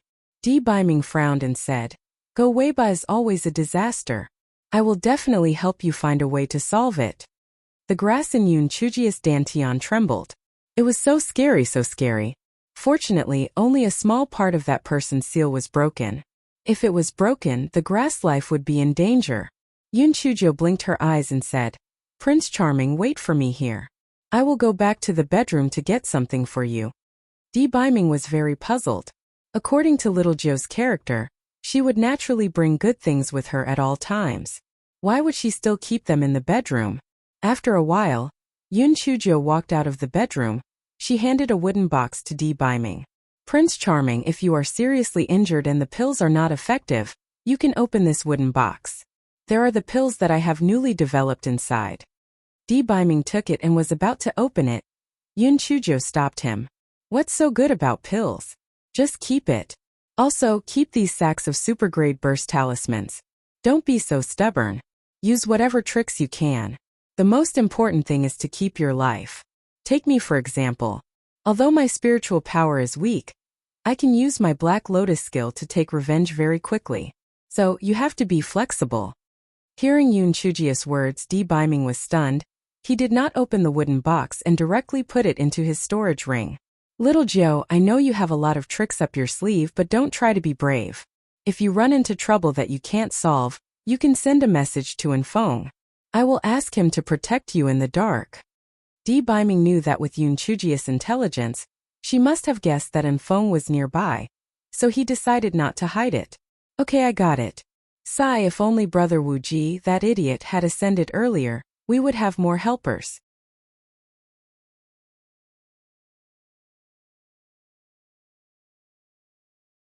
Yun Chujo pouted and said, That idiot, it will probably take some time for him to ascend. However, in the Western continent, with Enfong protecting you, it should be enough, Di Biming said. Shui Wuji, who was cultivating in the Tian Yuan continent, sneezed twice.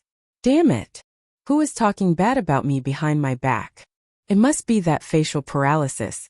I don't know if he found little sister Gio. That damn facial paralysis actually made me lose face. When I ascend, I will definitely regain my face. Yun Chujo and Di Biming chatted for a while. Although Di Biming was reluctant to part with her.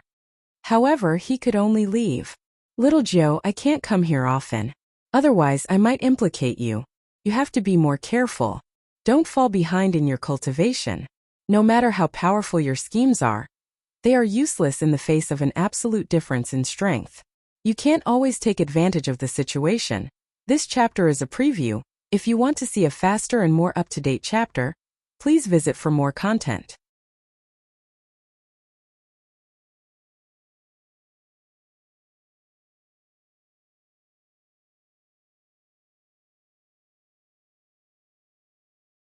At first, Yun Chujio was listening to him attentively, but when she saw Di Biming's endless speech, she was a little distracted.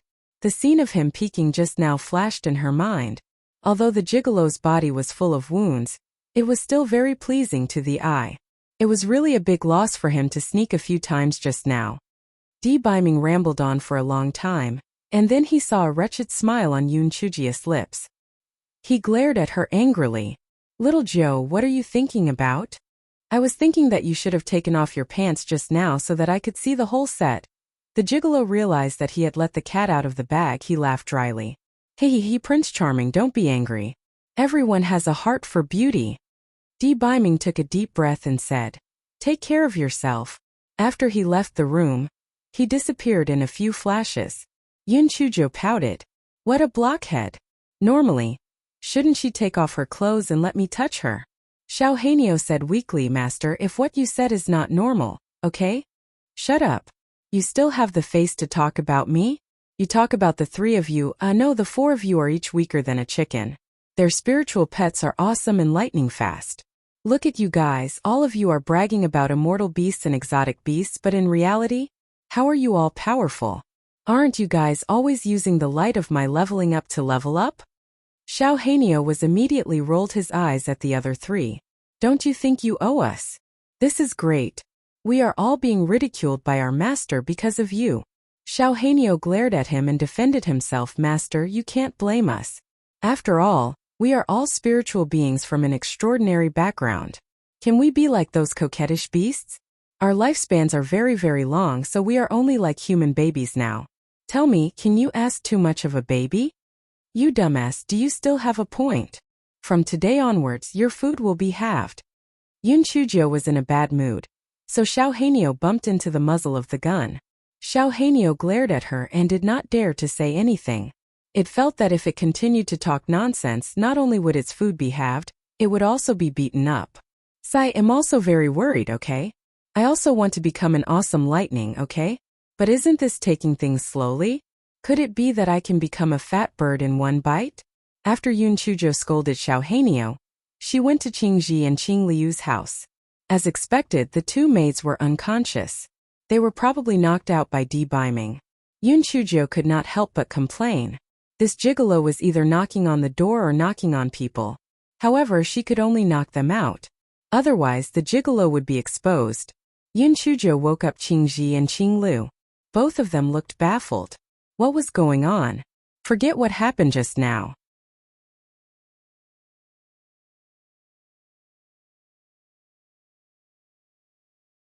Nothing happened.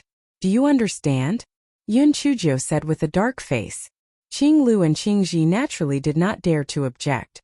They obediently nodded and agreed. Yun Chujio went to Imo Fangqin's house again and woke Imo Fangqin up. She said the same thing. Imo Fangqin was very sensible. She didn't ask anything. Instead she said, "Big sister, what did grandfather say? Why didn't the Zhao family come to marry you?" Yun Chujio curled her lips. "I heard that the Zhao family went back to Jianfeng City overnight. Don't you think it's a coincidence?"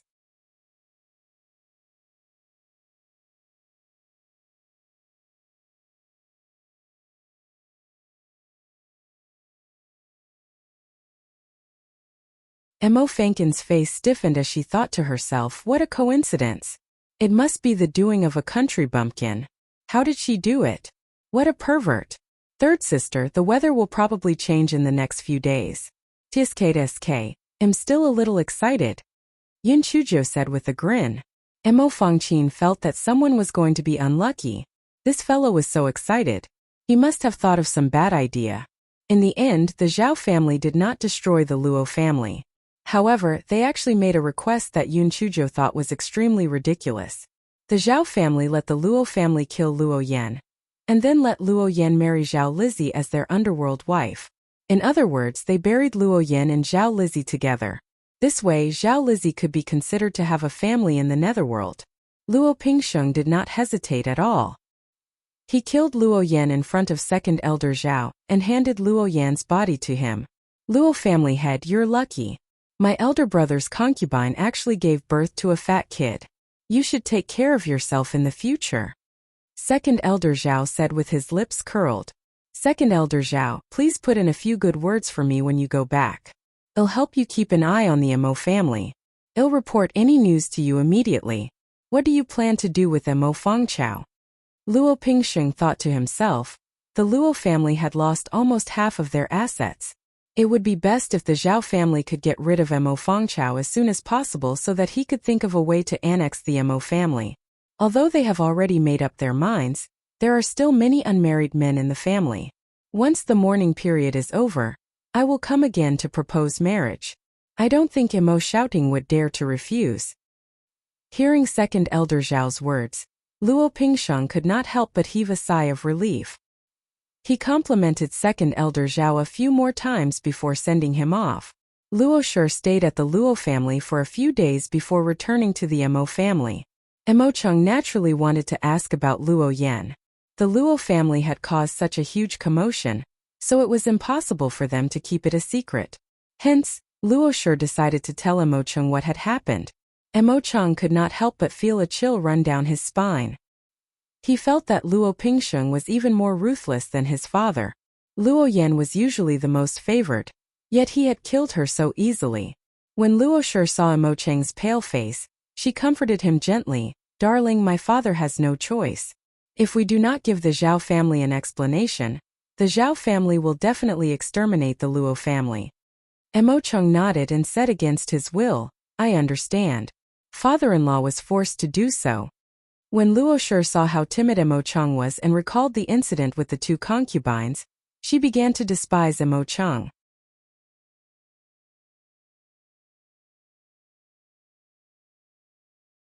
She originally felt that Mo Cheng was quite good-looking and had a good family background, so she thought of a way to climb into his bed. She never expected that he was becoming more and more useless. He was truly useless. If she had known this would happen, she would have left with that enemy. That enemy was extremely bold. Perhaps he had already made a name for himself. Mo Cheng noticed Luo Shi's indifferent expression and asked in puzzlement, "Chaoyun, what are you thinking about?" Luo Shi said in a slightly flustered manner, "I'm thinking about the 7-star lucky card. Now that Feng Chao isn't married, it looks like the money tree still has to be under her control." Mo Cheng did not doubt him as he sighed and said, "Now, father is placing more and more trust in that rebellious daughter.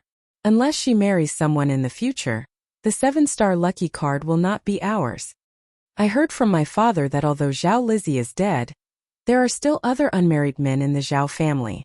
In a few days the Zhao family will come to propose marriage. We will think of another way," said Luo Shi in a lowered voice. Mo Cheng's eyes lit up. "Really? That's great.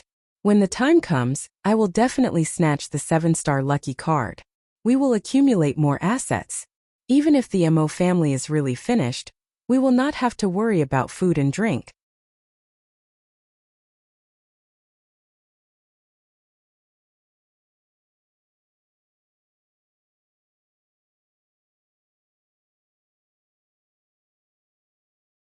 For a period of time, the Mo residence returned to its usual calm. In reality, Mo Shouting had secretly recruited quite a number of bodyguards, but they were temporarily stationed in another town. Mo Shouting found an excuse and did not allow Mo Cheng and Luo Shi to return to Jinchuan City. Mo Cheng was staring at the 7-star lucky card, so he naturally couldn't wait for it. That day, Mo Cheng followed Mo Peng and Mo Cheng out for a drink and did not return to the Mo residence that night. Although Luo Shi was unhappy, she was already numb to such matters. So she turned off the lights early and prepared to go to bed. At this moment the bedroom door opened. Luo Shi thought Mo Cheng had returned and said angrily, "You still know to come back? I thought you were bewitched by the little vixen." The person did not say a word as he walked straight to the window and called out, "Chaoyun, it's me." Luo Shi's heart jolted as she looked up at the person. "Hualang, it's you? You're back." The person hugged Luo Shi and without a word, he began to touch her. After a round of intimacy, Luo Shi could not help but grumble, "Hualang, you are too gutsy. Why did you directly enter the Mo residence? What if you were discovered?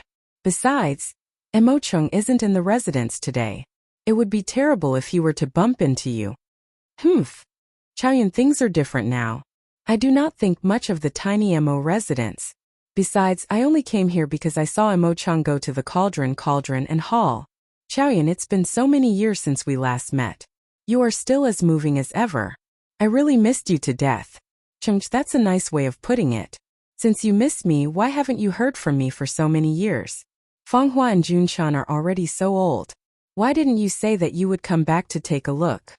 Said Luoshi angrily. Chaoyan, look at what you're saying. That's my flesh and blood, how could I not miss it? It's just that back then, your father thought that I was a poor kid with no ability, so of course I had to live like a human before I could come back. Luoshi was delighted when she heard this. Hua Lang, from what you've said, are you very powerful now? Chaoyan, by chance I found a cave abode that contained elixirs left behind by ancient cultivators. After I ate them, I had my essence cleansed and my spiritual power continuously increased. I'm already at the 6th level of the Lingxian realm. That old bastard Mo shouting is only at the 5th level of the Lingxian realm. Tell me, who do you think I'm afraid of? The man could not help but feel proud of himself. He had returned home in glory. Hualang, is what you said true? That's great. It just so happens that the Luo family wants to destroy the Mo family. When the time comes, you can lend us a helping hand. My father will definitely look at you in a new light.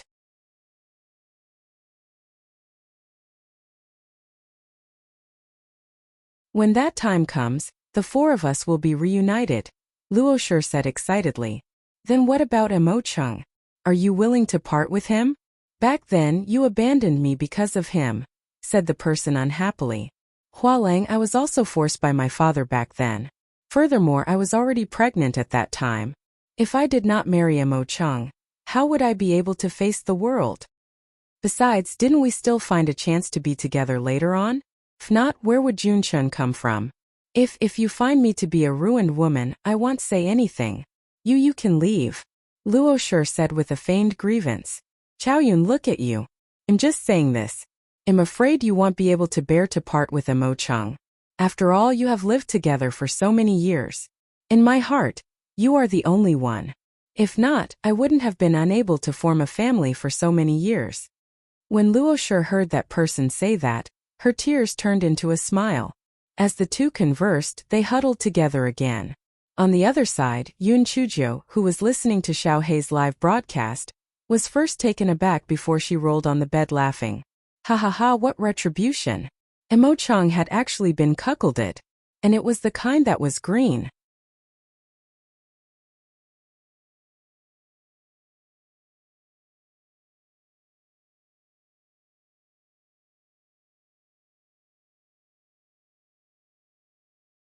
TSK, Mo Fanghua and Mo Junchen are actually not Mo Cheng's children. This is really exciting good news. If Mo Cheng knew about this, would he be so angry that he would die? I'm really looking forward to it.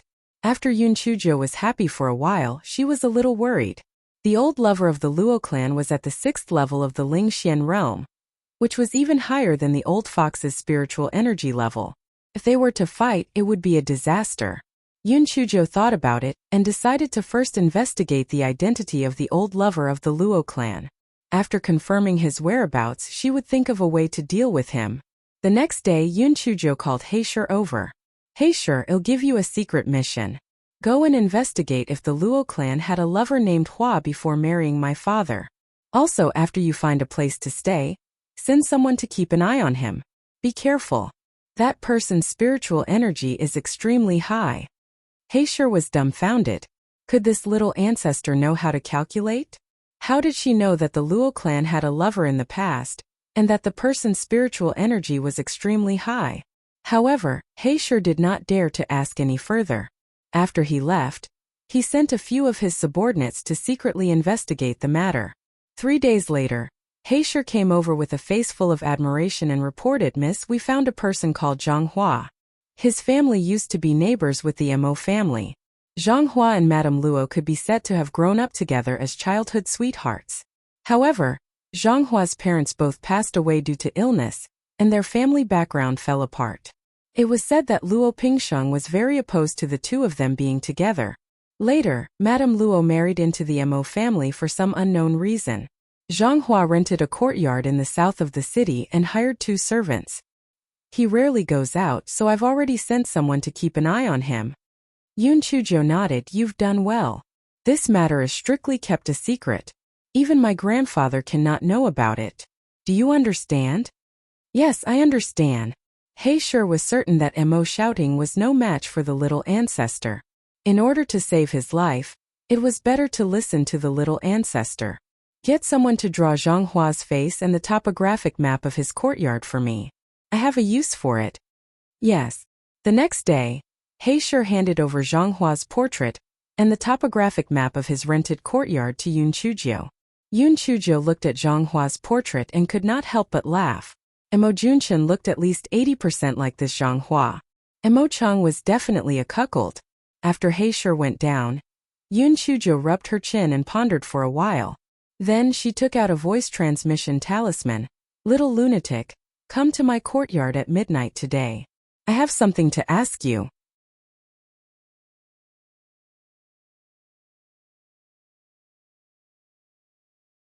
And Feng had been very bored for the past few days. When he heard Yoon Choo-ji's call, he came that night. Mo Fengqin and the two handmaidens had been drugged by Yoon Choo-jo. This guy felt that being drugged was better than being knocked out. Yes, that was it. Miss Jo, it has been a long time since we last met. You have become even more magnificent and beautiful. And Feng immediately flattered her the moment he saw her because he was afraid that Yoon Choo-jo would seek revenge on him. After all, he did not dare to reply when Yoon Choo-jo sent him a voice transmission talisman. Do you think that just by saying a few good words I will let you off the hook? Little lunatic, at such a critical moment, you are actually on the same side as the gigolo. Are you worthy of the pills and delicious food that I gave you? You're still coveting my beauty, Jinji? Dream on. Yoon Choo-jo snorted coldly. Obviously, she did not buy it. Miss Jo, you've really wronged me. It's not like you don't know how scary the Honorable Sir has become. How would I dare to disobey him? If I don't obey him, he'll really kill me. Are you stupid? You don't dare to do it on the surface, but don't you know how to play tricks behind my back? Besides, what's there to be afraid of with a gigolo? Isn't it just a paper tiger? What are you afraid of? Yoon Choo-jo said with a twitch of her lips. And Feng was about to cry.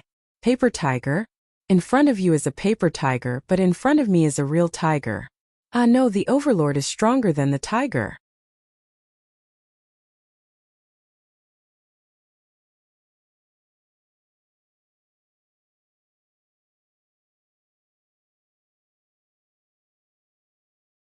And Feng said a few more nice things and Yoon Choo-jo snorted, forget it. I've always been able to support a ship with my stomach. I won't lower myself to your level. And Feng's mouth twitched. Won't lower myself to your level? I'm about to spit out white foam. Little lunatic, I have something I need you to do. If you can do it well, I'll completely forgive you. Yoon Choo-jo said with a smile. Miss Jo, what do you want me to do? And Feng asked nervously. Could this little ancestor be up to something again? Don't worry, it's not a difficult thing. Control this person and don't kill him. Just keep him alive. I will be useful in a few days. Yoon Choo-jo handed Zhang Hua's portrait and the topographic map to Feng. Feng took it and looked at it. Miss Jo, what's his cultivation level? At the 6th level of the Lingxian realm, you should have no problem dealing with him. But to be on the safe side, I'll send you a few helpers. Yoon Choo-jo rolled her eyes. It was not bad to let Hae-sure and the others meet Feng. It could intimidate them and prevent them from wavering. Zhang Hua was still dreaming of wiping out the Mo family and reaching the peak of his life. Who would have thought that he would already be targeted by Xiao Sha? Feng's cultivation was already higher than Zhang Hua's. With the help of Hae-sure and the others, it didn't take much effort to capture Zhang Hua. After Yoon Choo-jo received the news, she hopped over to look for Mo shouting. Grandfather, the time is ripe. There's no time to lose. Let's do it tonight. Yoon Choo-ji's eyes were filled with excitement. She was really looking forward to seeing her scumbag father suffer a huge blow. Mo shouting knew that there was no turning back now, so he did not have any objections. He discussed the details of the operation with Yoon Choo-jo, and then sent people to gather the recruited guards and infiltrate Fengli City. The next night, the Luo family suddenly erupted into flames and shouted for everyone to die. Luo Pingsheng's face turned pale with fright. He quickly left the bedroom and found Emo Shouting waiting for him with a cold smile on his face. Beside Emo Shouting stood the smiling Emo Fangchao, and behind them were more than 20 guards. Emo Shouting, what do you mean? Although Luo Pingsheng's heart was shaken, his expression remained calm. Emo Shouting was just about to say something righteous when Yun Chuzhou said, "Grandfather, don't waste your breath on him. Just kill him. Little ones charge. As long as you kill this old thing, the master will reward you handsomely." The guards had originally come for the Emo residence's high salary. Now that they heard that they would be rewarded handsomely, they naturally charged forward and launched a fierce spiritual attack at Luo Pingsheng. Luo Pingsheng's spiritual energy wasn't even as high as Emo Xiaoting's.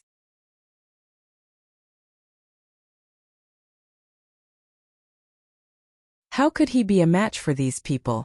He begged for mercy. "Master Emo, brother Emo, we are in-laws. Please spare me. I am willing to give all of the Luo family's assets to you. All I ask is that you spare my old life." Emo Shouting sneered. "Luo Pingsheng, it's too late for you to say all this. The moment you plotted against the Emo family, our two families became enemies." Seeing that his pleas were useless, Luo Pingsheng immediately changed his expression. "Emo Shouting, if you kill me, the Zhao family will not let you off. You're courting death." Emo Shouting scoffed. "You don't have to worry about the Emo family. Go ahead and kill him." Luo Pingsheng was quickly subdued by the crowd. Just as Emo Shouting was about to kill him with a slap, Emo Cheng arrived with Luo Shi, Emo Fanghua and Emo Junqian.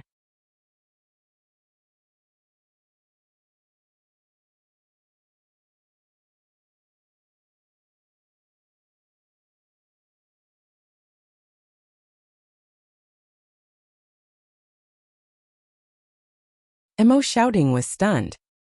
He had specially sent people to guard Emo Cheng's courtyard because he was afraid that Emo Cheng would come over and cause trouble. Why did he still come over? How would he know that this was all Yun Chujia's doing?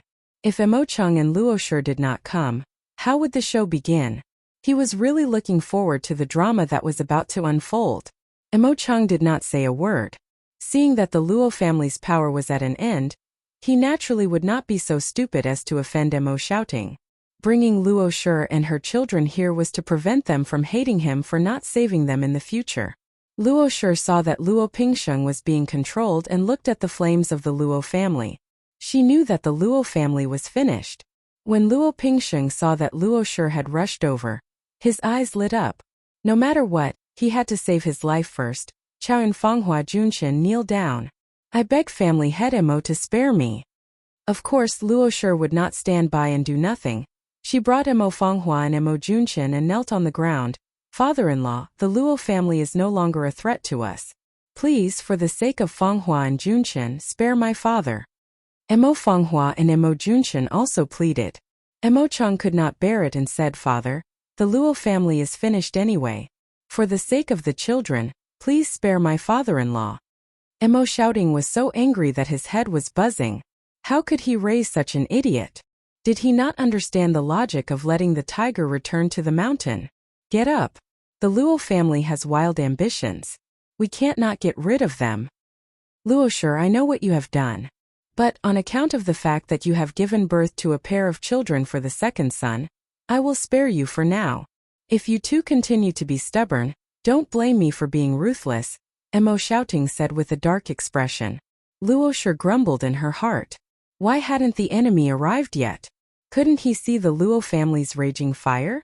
As long as he came over and held Emo Shouting hostage, the Luo family would be able to turn the tables. But what should they do now? If they were to delay any longer, my father would be dead. Luo Shi gave Emo Fanghua and Emo Junqian a look. Emo Fanghua took out a dagger from her storage ring and placed it across her neck. Luo Shi followed suit. "Father-in-law, if you do not agree to spare my father's life, the three of us will commit suicide in front of you today." Yun Chuzhou burst into laughter. "Second aunt, it should be the two of us. My brother doesn't seem to want to die." Luo Shi turned her head and saw Emo Junqian kneeling. He did not take out his dagger as he stammered, "Mother, I don't want to die." Luo Shi was so angry that she nearly fainted. This was only a temporary measure. Why did she need to die? What an idiot!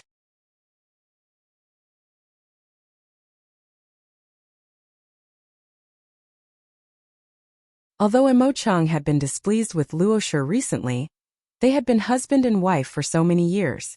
They still had feelings for each other. Not to mention Emo Fanghua. Emo Xiaoting's hands immediately went numb. Father, please spare my father-in-law. You can't just watch Chaoyun and Fanghua commit suicide, can you? Emo Xiaoting's head was buzzing. If it wasn't for Fanghua and Junchen, he would have killed Luo Shi as well. Otherwise, his second brother, who had soft ears, would sooner or later cause trouble. Emo Chang saw that Emo Xiaoting wasn't speaking, so he gritted his teeth and pulled out a dagger and held it to his neck. Father, if you don't agree, I won't live anymore. Emo Xiaoting was so angry that he almost spat out a mouthful of blood. This wasn't a son, this was clearly an enemy. Yun Chuzhou felt it was her turn, so she smiled and said, Father, don't kill yourself yet. Before you die, you have to meet someone. This person is an old acquaintance of second aunt's. This chapter is a preview. If you want to see a faster and more up-to-date chapter, please visit for more content.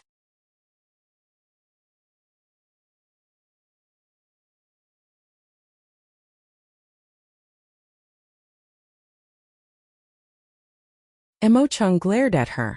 Scram to the side. It's all because of you, the troublemaker. If not, why would there be so many things happening?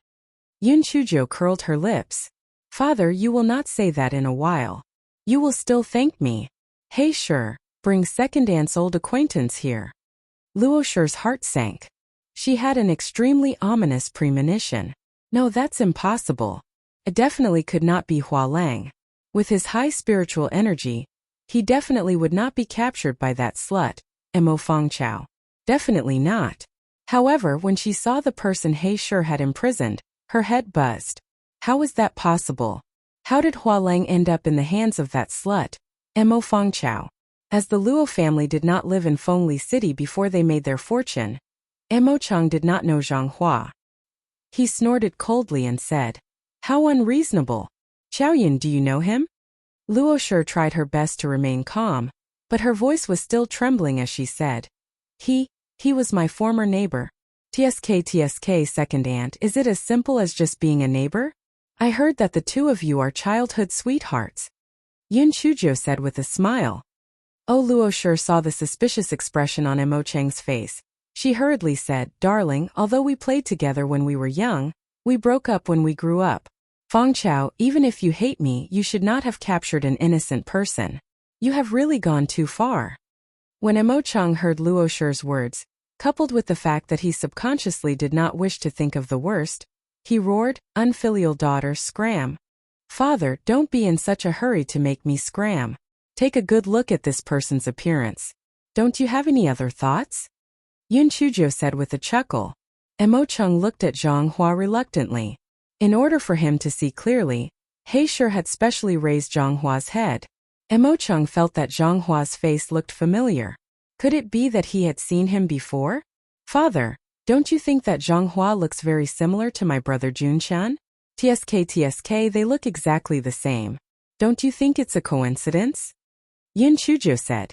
Upon hearing this, Emo Chang subconsciously turned to look at Emo Junchan before turning to look at Zhang Hua. After looking at him a few times, his head buzzed and he nearly fainted. He had originally thought that Emo Junchan looked more like Luo Shi, but he never expected that he would actually follow this adulterer. He then looked at Emo Fanghua. Although she had 70% of Luo Shi's looks, her slightly raised phoenix eyes were exactly the same as Zhang Hua's. Slut! You am going to kill you. Emo Chang kicked Luo Shi to the ground and gave her a few tight slaps. Darling, I'm being wrongly accused. That slut is spouting nonsense. Luo Shi no longer had the time to act as though she was committing suicide, as she explained while crying. Emo Chang was not willing to listen to her explanation. Now that the evidence was conclusive, there was no need to interrogate her. Zhang Hua's face was the best proof. Luo Chang, you slut. No wonder you took the initiative to climb into my bed. It turns out that you wanted me to be your father. I'm going to kill you. Yun Chuzhou nearly burst out laughing. Be your father? What an image. Everyone present was stunned by this turn of events. Luo Pingxing knew a thing or two about this matter, but he never expected Yun Chuzhou to actually capture Zhang Hua. He immediately knew that he was doomed. Mo Fenghua and Mo Junqian were even more incredulous. They were actually the children of Luo Shi and this adulterer? How is this possible? Mo Fenghua, you are spouting nonsense. You slut. You will die a horrible death. Mo Fenghua cursed hysterically as she pounced at Yun Chujiu. The dagger in her hand stabbed straight at Yun Chujiu's chest.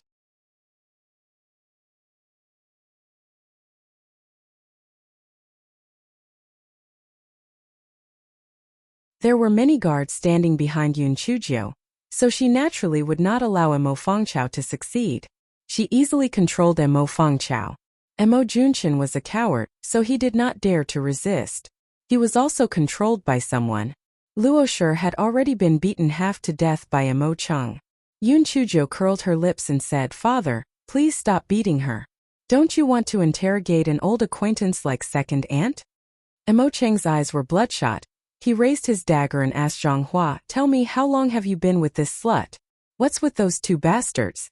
If you tell me the truth, I'll gouge out your eyes and cut out your tongue." Yun Chujiu sneered inwardly. Those that were usually held in her hands would turn into bastards the moment they learned that they were not hers. This change in attitude was really fast. Zhang Hua was also a spineless person. If he had any backbone, he would not have allowed his child to call others father. He immediately confessed. Mo Cheng was about to go crazy from anger. He felt as though his head had turned into a vast grassland.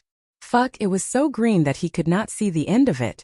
He had simply become the biggest joke in Fengli City. Mo Cheng was like a mad demon as he killed Zhang Hua immediately. Luo Shi knelt on the ground and begged for mercy. "Darling, for the sake of our many years of friendship, please spare me. I know I was wrong. From now on, I will eat vegetarian and pray to Buddha to escape into the void." Before Luo Shi could finish her sentence, she was killed by Mo Cheng. Mo Cheng seemed to have gone mad. After killing Luo Shi, he turned around and killed Mo Fenghua and Mo Junqian as well. Yun Chujiu watched coldly from the side. Leaving Luo Shi aside, Mo Fenghua and Mo Junqian had been calling Mo Cheng's father for more than a decade. Yet they did not hesitate to kill him. How cold-blooded. Mo shouting had no intention of stopping them. He already felt that Luo Shi was a scourge, so it was good to kill them. As for Mo Fenghua and Mo Junqian, since they were not the blood of the Mo family, it was not a pity to kill them. After killing the second master, Mo Cheng slumped to the ground, looking like he had suffered a huge blow. "The few of you, escort the second master back to the mansion." Mo shouting ordered a few guards to get rid of Mo Cheng when he saw Mo Cheng's distracted expression. Mo Cheng stood up and glared at Yun Chujiu before leaving. Yun Chujiu twitched her lips. "You like to be cuckolded, are you blaming me?" After Mo shouting killed Luo Pingsheng with one palm strike, the Luo family was left without a leader. They quickly died and the captives were captured. The Mo family was victorious. Mo Xiaoding's depression from the past few days was swept away. After daybreak, the first thing he did was to count the Luo family's assets.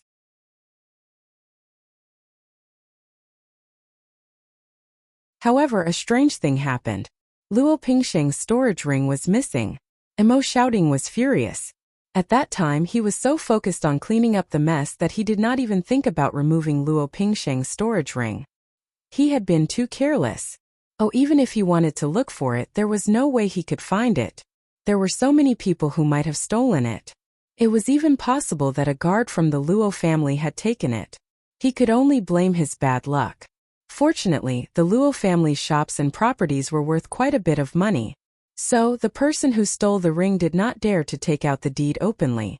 When the time came, he would just have to make up for it. At most, he would only lose a few spirit stones and spiritual tools. Mo shouting sighed. Meanwhile, one of the goods was secretly counting the spirit stones in the house with a big smile on his face. TSK, I never ask others for help when I can do it myself. I have to say this Luo Pingsheng is really rich. Yun Chujiu's little treasury was once again filled with money. It was simply too beautiful.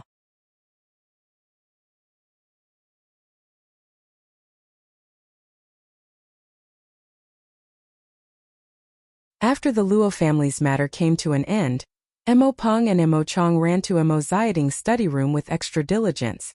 They were both drooling over the Luo family's shop and wanted to fight for a few more. Emo Shouting was extremely disappointed in them, so no matter how hard they tried to persuade him, he did not relent. As for Emo Chung, perhaps he had suffered a huge blow, so he did not return to Jinchuan City. Instead, he spent most of his time drunk in the old Emo residence. Yun Chuzhou secretly said to Emo Fangqin, third sister, "Now is the best opportunity for Auntie Cho to rise to the top. If she can give birth to another fat boy, the day of your marriage will be just around the corner. Whether the two of you can turn the tables will depend on this one time. If you miss this opportunity, Emo Chung will find a new wife. The two of you will be in deep trouble again." Emo Fangqin immediately ran over to Auntie Cho's place and began to put on a bitter love scene. After persuading Emo Fangqin, Yun Chuzhou hopped over to look for Emo Shouting, "Grandfather, how's the recruitment of talisman masters going?" "It's going well. After all, the price we offered is second to none in the Western continent." Emo Shouting found Yun Chuzhou pleasing to the eye and was very amiable. "Has the Zhao family made any moves?" "Logically speaking, since we've destroyed the Luo family, they should have made some moves. Why haven't they made any moves?" Yun Chuzhou asked in confusion. "According to the spies, the Zhao family is doing as usual. They are probably waiting for Zhao Lizzie's 100 days to pass before they do anything." Emo Shouting guessed. Yun Chuzhou blinked her eyes. She could roughly guess what the Zhao family was thinking. The Zhao family was already unhappy with the Luo family because of Zhao Lizzie.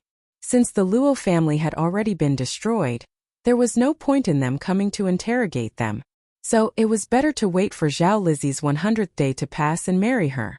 As for the Emo family, it didn't matter to them. They could continue to cooperate with the talisman business. "Grandfather, there are still nearly 3 months before Zhao Lizzie's 100th day. I want to go to the Fallen Phoenix Forest to train. After all, I'm too weak right now," Yun Chuzhou said with a smile.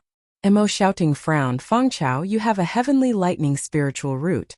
The higher your spiritual power, the stronger the power of the Tian Dao to kill you. You should stop training." "Grandfather, training is against nature.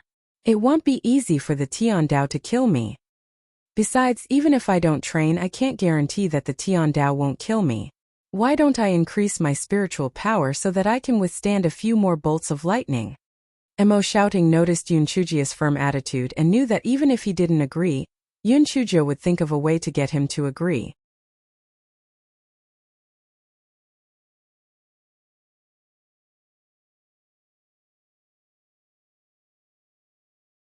So why did he have to make her unhappy? Besides, if her spiritual power was higher, it would be good for the Emo family if she ever returned to the East Continent. "Alright, since you insist, you must be extremely careful. Although there are many demonic beasts on the outskirts of the Fallen Phoenix Forest, it's not too dangerous. However, you must not go near the center of the Fallen Phoenix Forest." "Why? Is it because the level of the demonic beasts inside is high?" "That's right. It is said that the center of the Fallen Phoenix Forest is the Nirvana land of the ancient divine phoenix. It has a fatal attraction to fire-type demonic beasts. Many high-level demonic beasts gather inside, so it is extremely dangerous." "Ah, is that so? Grandfather, don't worry. I am very afraid of death and will not enter," Yun Chuzhou said confidently. "Okay, I'll send a team of guards to protect you." Yun Chuzhou was now Emo Xiaoting's money tree and military advisor. Emo Shouting naturally cared about her safety.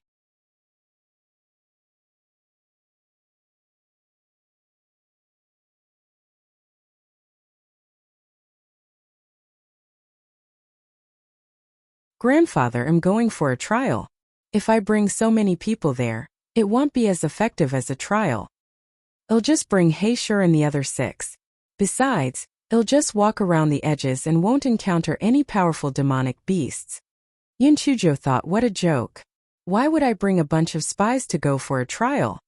Emo Shouting tried to persuade her, but seeing that Yun Chuzhou insisted, he had no choice but to let her be. After Yun Chuzhou returned, she gave Emo Fangqin a few instructions before heading towards Fallen Phoenix Forest the next day. Fallen Phoenix Forest was about 300 li away from Fengli City, so everyone boarded a flying spirit tool and headed towards Bai Li. On the flying spirit tool, Heisher and the others were staring at Yoon Chujio until their hair stood on end. "Small miss, what do you have to order?" Heisher braced himself to ask. "Let me see if you have done me wrong. You may not know this, but I have a special gift for calculating. Otherwise, how do you think I knew Luosher had an old lover? I just figured it out. Yoon Chujio was possessed by a fraud. I don't know." Heisher and the others naturally did not believe it. However, firstly, Yoon Chujio was generous. Secondly, they were afraid of this fellow's black heart. So how would they dare to have any second thoughts? Furthermore, there was still that mysterious person. That person's spiritual energy was much higher than theirs. Only those who wanted to die would dare to betray this little ancestor. Yoon Chujio saw that these people's eyes were open and did not feel guilty. Then she said with a smile, "Don't worry. As long as you follow me obediently, I guarantee that you will all be very awesome in the future.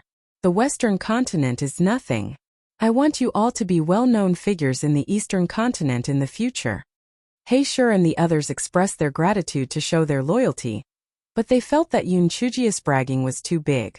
Forget about being well-known in the Eastern continent. Even if they could go to the Eastern continent, it would be Amitabha. 2 hours later, the flying spirit tool landed on the periphery of the fallen phoenix forest.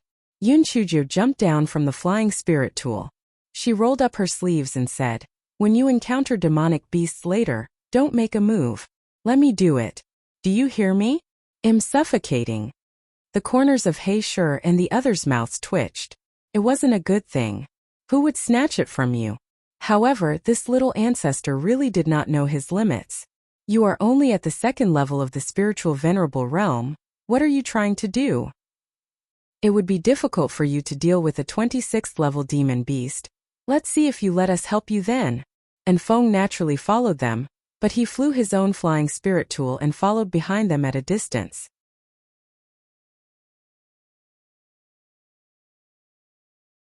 Yoon Chujio quickly encountered a 26th level single-horned wind blade violent bull. This fellow smiled and waved at the single-horned wind blade violent bull. "Little baby, you came at the right time. You can have roast beef for lunch." The single-horned wind blade ox ran away. It was not afraid of Yoon Chujio, but the 6 people behind her. "Oh, you want to run? Stop right there." Yoon Chujio jumped up and struck the single-horned wind blade ox with lightning. The lightning struck the single-horned windblade ox's tail. The single-horned windblade ox howled in pain. It turned around and threw a few wind blades at Yoon Chujio. Heisher and the others grinned. They didn't know if this little ancestor could dodge it or not. They didn't want to get injured right away. Obviously, their worries were unnecessary. Yoon Chujio leaped up.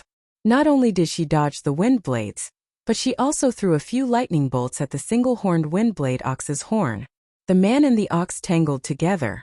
Yoon Chujio wanted to train her movement technique, so she didn't use her spiritual power materialization technique, nor did she use talisman. If this fellow used talisman, this single-horned windblade ox would have long become beef jerky.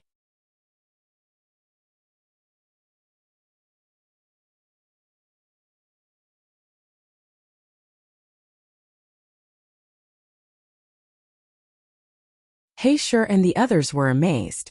Although this little ancestor's spiritual power level was not high, her movement technique was really fast. No one knew how she practiced it. They watched the show with relish, but the single-horned wind blade Raging Bull's heart collapsed. Damn it! This human girl's spiritual power was clearly not high, so why couldn't she be killed? She was so angry. 15 minutes later, the single-horned windblade ox was hacked by Yoon Chujio until its body was covered in black smoke, and it was dead with resentment. Yoon Chujio put her hands on her waist and said to Heisher, keep it for barbecue." Heisher complimented her a few times, and then put the single-horned windblade ox's corpse into his storage ring. Then Yoon Chujio killed a few more demonic beasts. Because they were now at the outermost area of the fallen phoenix forest, most of the demonic beasts they encountered were below level 27. Yoon Chujio could easily deal with them even without using her spiritual power. Heisher and the others were very puzzled. This little ancestor was clearly only at level 2 of the Supreme Being realm. So how could she deal with level 27 demonic beasts so easily? This didn't make sense. Also, why didn't she use her spiritual power to materialize? Could it be that she didn't know how to? The first day of the trial passed without a single ripple. After breakfast the next day, Yoon Chujo said, "Let's walk further in. The demonic beasts outside are too unchallenging." Although Haeshur and the others felt that they would encounter demonic beasts above level 28 if they walked further in, it wouldn't be a problem for them to protect Yoon Chujo. Therefore, they agreed without any objections. Yoon Chujo still did not use her spiritual power to attack, but as the level of the demonic beasts increased, she became more and more exhausted. Soon, blood started to seep out from her clothes. Haeshur and the others wanted to help, but Yoon Chujo glared at them, indicating that she did not need their help. Haeshur and the others could only watch from the side, preparing to help Yoon Chujo when she was exhausted. However, they waited until the sky turned dark, and did not see Yoon Chujo running out of energy. The six of them could not help but look at each other. Damn, this little ancestor was too energetic. For the next 2 days, Yoon Chujo fought with the demonic beasts. The clothes on her body were stained with blood. Some of them were hers and some of them were demonic beasts. However, she had never asked Haeshur and the others for help. Haeshur and the others gradually felt respect in their hearts. Even they might not be able to endure such an intense trial. This little ancestor was really tenacious. On the morning of the 5th day, Yoon Chujo said to Haeshur and the others, "Let's walk further inside."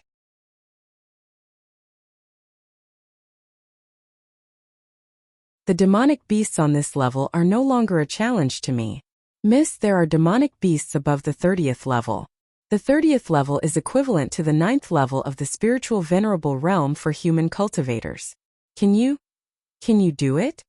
Haeshur said carefully. The demonic beasts inside were becoming more and more ferocious. If they were in danger, they might not be able to save them in time. It's only interesting if there's a challenge. Besides, I haven't used my spiritual power materialization yet. I'll show you my spiritual power materialization technique in a while, Yoon Chujo said with a smile. Hearing Yoon Chujo's words, Haeshur and the others could only follow her inside. They were very puzzled. They didn't know whether this little ancestor's spiritual power materialization technique was elementary, intermediate, or advanced. From her tone, it seemed like she was very powerful. What exactly was it? After walking for a while, they encountered a level 30 wind blade lion. "Hey, little cat, you came at the right time. Look at my little 9 thunder needles." Yoon Chujo shot out several purple needles at the wind blade lion.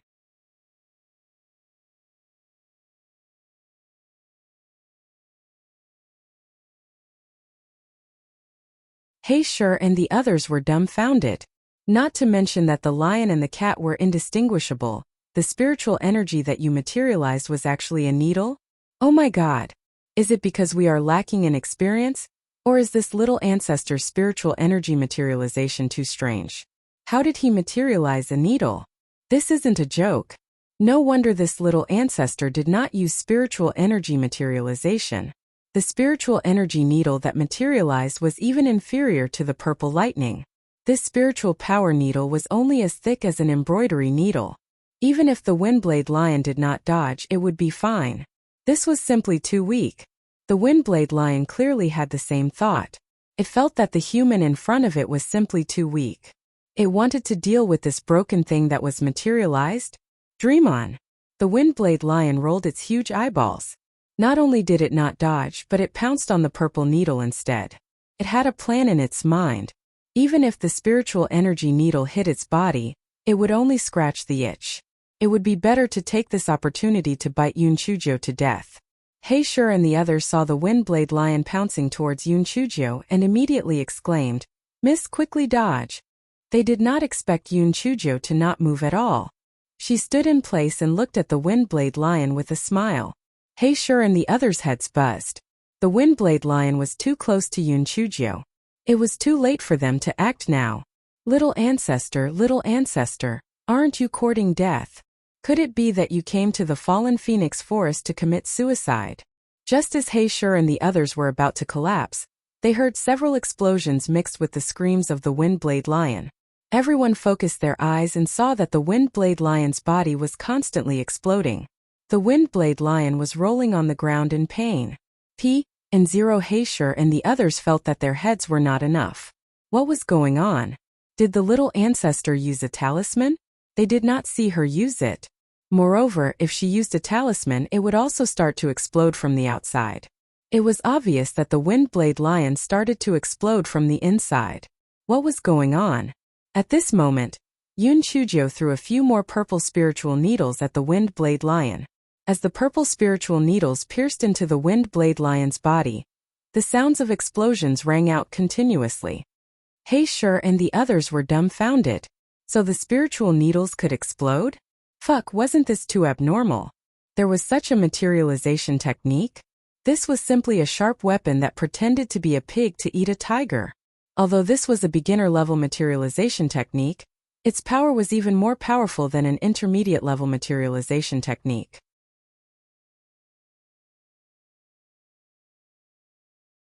While He Shi and the others were dumbfounded, Yun Chujio shot out several small purple needles at the eyes of the Windblade Mad Lion. Following the sound of the explosion, the Windblade Mad Lion died. After Yun Chujio put away the Windblade Mad Lion's corpse, she curled her lips and said, "This little cat actually doesn't know how to dodge. TSK, it's really too stupid." He Shi and the others thought to themselves, not to mention the Windblade Lion, even cultivators might not be able to dodge when they saw the spiritual needles you shot out. Who would have thought that this thing would explode? It was too much of a scam. In the next 2 days, Yun Chujio killed a few more demonic beasts. Most of the demonic beasts thought that Yun Chujio's spiritual needles were very weak and could not dodge at all, so they were easily hit. Yun Chujio felt that this was not challenging, so when she encountered a level 30 Windblade Mad Panther, it first shot a few spiritual energy needles at the big tree next to it. The Windblade Mad Panther could not help but wonder, is this human girl crazy? Why didn't she attack it and instead attack the tree next to it? Could it be that her eyesight was not good and that she was squinting?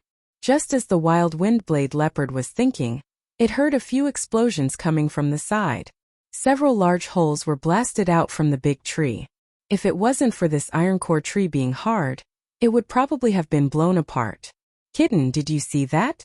My little Joe's thunderbolt needle isn't as simple as it looks, so you have to be careful. Come on, let's hurt each other. Yun Chujio said with a smile. Only one thought flashed through He Shi and the others' minds. Are you fucking crazy?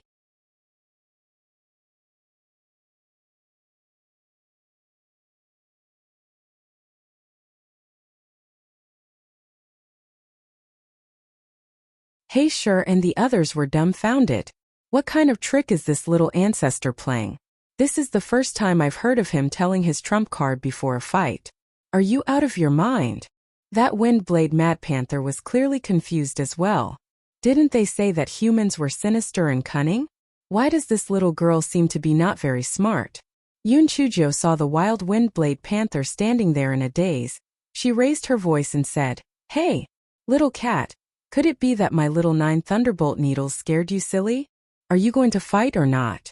If you aren't going to fight, then obediently establish a temporary contract with me and become my mount." The wild Windblade Panther finally came back to its senses and thought, "Pooey, you are the cat, your whole family are cats. Being your mount, are you riding on the panther's butt? Shameless." The wild Windblade Panther howled and pounced towards Yun Chujio. Yun Chujio dodged as she said with a smile, "That's right. It's so interesting to hurt each other like this." Interesting. It should be sick. He Shi and the others watched the battle while silently cursing in their hearts. The wild Windblade leopard was on guard against Yun Chujio's small needle of spiritual power, so it would use the Windblade to hit the small needle of spiritual power during the battle. However, in this way, although it would not be injured, its attack power would also be reduced by a lot. Therefore, the man and the leopard fought for a long time, but there was still no winner. In the blink of an eye, 4 hours had passed. Yun Chujio became more and more courageous as she fought. "Kitten, you are indeed more powerful than the other demon beasts. Come, let's fight for 300 rounds. No one is allowed to leave until the winner is decided." The wild Windblade leopard was so tired that it panted heavily. Hearing Yun Chujio's words, its 4 legs went weak and it almost lay on the ground. Damn it, this stupid girl was not human at all. After fighting for so long, she was still so lively. It was simply killing the leopard. Another 2 hours passed. The wild wind-blade leopard laid on the ground helplessly and panted heavily. It was obvious that he was too tired to get up. Yun Chujo pursed her lips and said, "Kitten, aren't you too useless? It has only been a short while and you can't fight anymore?" The wild wind-blade leopard was about to break down. Just a short while? 6 hours and a short while? Whatever. This leopard can't fight anymore. Yun Chujo saw that the wild wind-blade leopard really couldn't fight anymore. She said with a smile, "Little cat, I see that your movements are quite agile. How about this, you stay and be my sparring partner? If you can beat me, I'll let you go. If you keep losing, I'll let you go when I'm tired of fighting."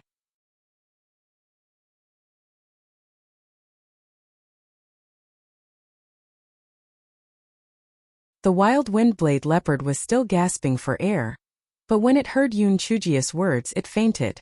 Yun Chujo blinked her eyes and turned to He Shi and the others. This kitten must have fainted from happiness. Come, let's roast meat. I'm hungry after playing for so long. Ponzero He Shi and the others' eyes twitched violently. Fainted from happiness. Perhaps this wind-blade mad leopard felt that it had no more hope in life. Everyone started a bonfire and started to roast the meat. When the wind-blade mad leopard woke up, it smelled the aroma of the roasted meat. Its stomach began to growl uncontrollably, and the desire to eat instantly overcame the desire to escape. Yun Chujo saw that the wind-blade mad leopard had woken up, so she picked up a piece of roasted meat and threw it to it. "Kitten, this is for you." The wild wind-blade leopard was a foodie. It was not afraid that Yun Chujo would drug the barbecued meat, so it began to munch on it. At this moment, the wild wind-blade leopard only had one thought. This barbecued meat was indeed better than raw meat.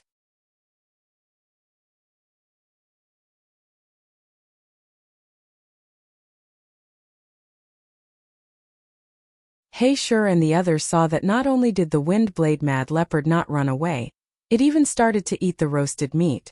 They could only sigh at how demonic beasts were demonic beasts. No matter how delicious the roasted meat was, it was still not as important as its life. It was really stupid. Yun Chujo did not have that much roasted meat to feed the wind-blade mad leopard. She directly threw it a raw wind-blade mad cow's hind leg. Then she said, "You stay and fight with me. I will provide you with food and drink. Before you leave, I will give you a few pills to stop the bleeding. How about it? This is a good deal." The wild wind-blade leopard rolled its huge eyes. Anyway, there was food and drink. It could also get the pills to stop the bleeding. Why not? Fuck. Seeing that the wild wind-blade leopard nodded in agreement, Yun Chujo nodded with satisfaction. "Since you agree, then we will continue to fight in an hour." He Shi and the others were dumbfounded. Humans and demonic beasts could still be traded? Oh God, such a thing was simply unheard of. This little ancestor was indeed a pervert.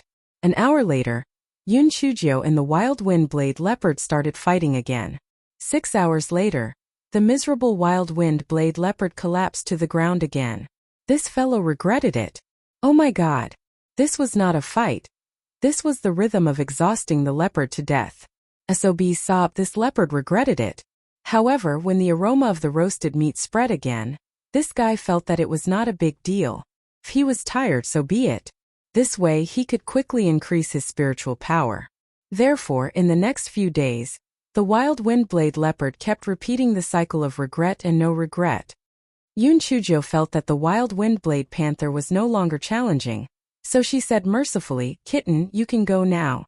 The wild wind-blade panther was a little confused. It didn't need to train with it anymore? Why did it suddenly feel like it was abandoned by the whole world? The wild wind-blade panther took the few super-grade blood coagulation pills that Yun Chujo handed to it and left reluctantly. Yun Chujo shouted behind it, "Hey kitten, why don't you be my mount for a few more days?" He Shi and the others felt that the wild wind-blade leopard would definitely leave without looking back. After all, demonic beasts all advocated freedom, so how could they be willing to be a human mount? And zero, everyone's thoughts stopped abruptly when they saw the wild wind-blade leopard coming back. Well, not all demonic beasts had integrity. This guy was just trying to eat the shameless ones. In the next few days, Yun Chujo rode the wild wind-blade leopard and began to challenge around this area. Before the beasts fought each other, they would practice the power of the small spiritual needles before they started to fight.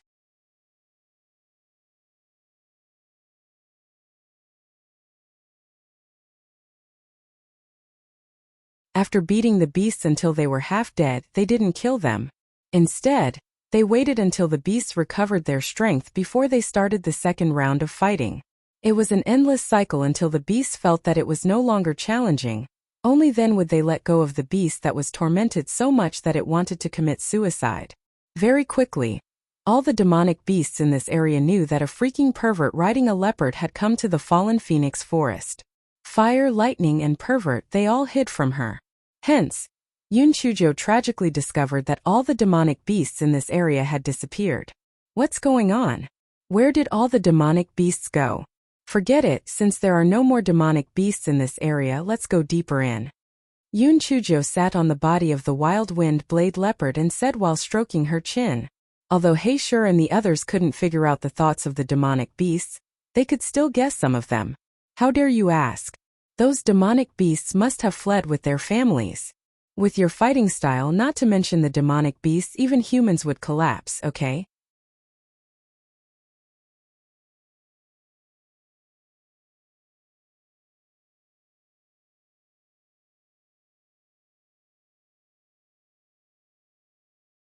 Miss, the demonic beasts inside are all above level 31, at least equivalent to a human cultivator at the first level of the Lingxian realm.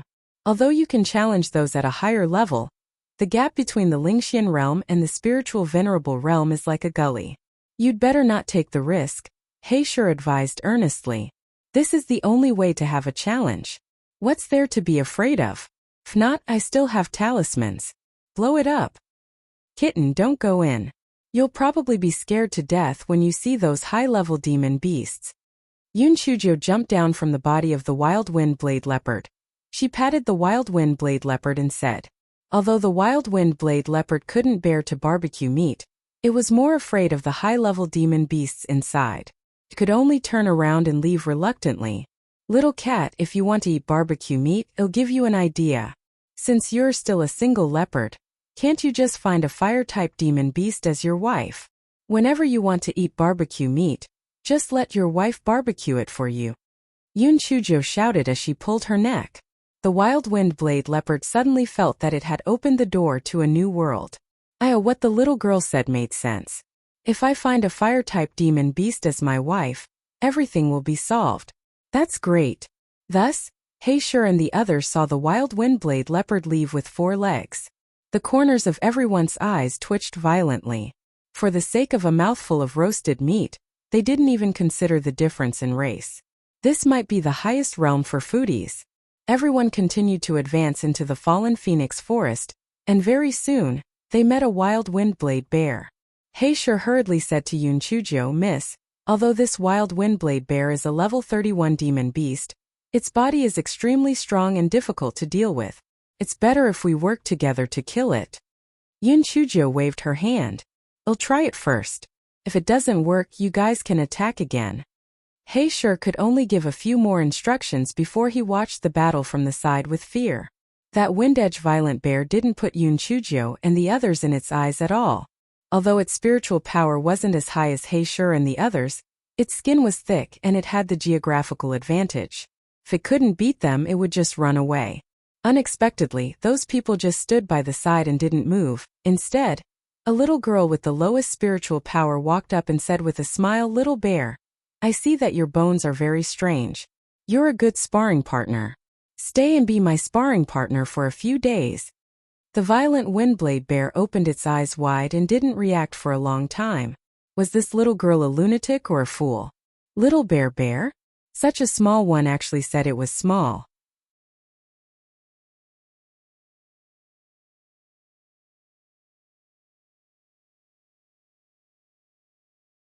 Was there something wrong with its eyes? Also, what the hell was a sparring partner? This time, Yun Chujo didn't show off the small needles of spiritual power. While the violent windblade bear was still in a daze, several small needles of spiritual power went straight for the violent windblade bear.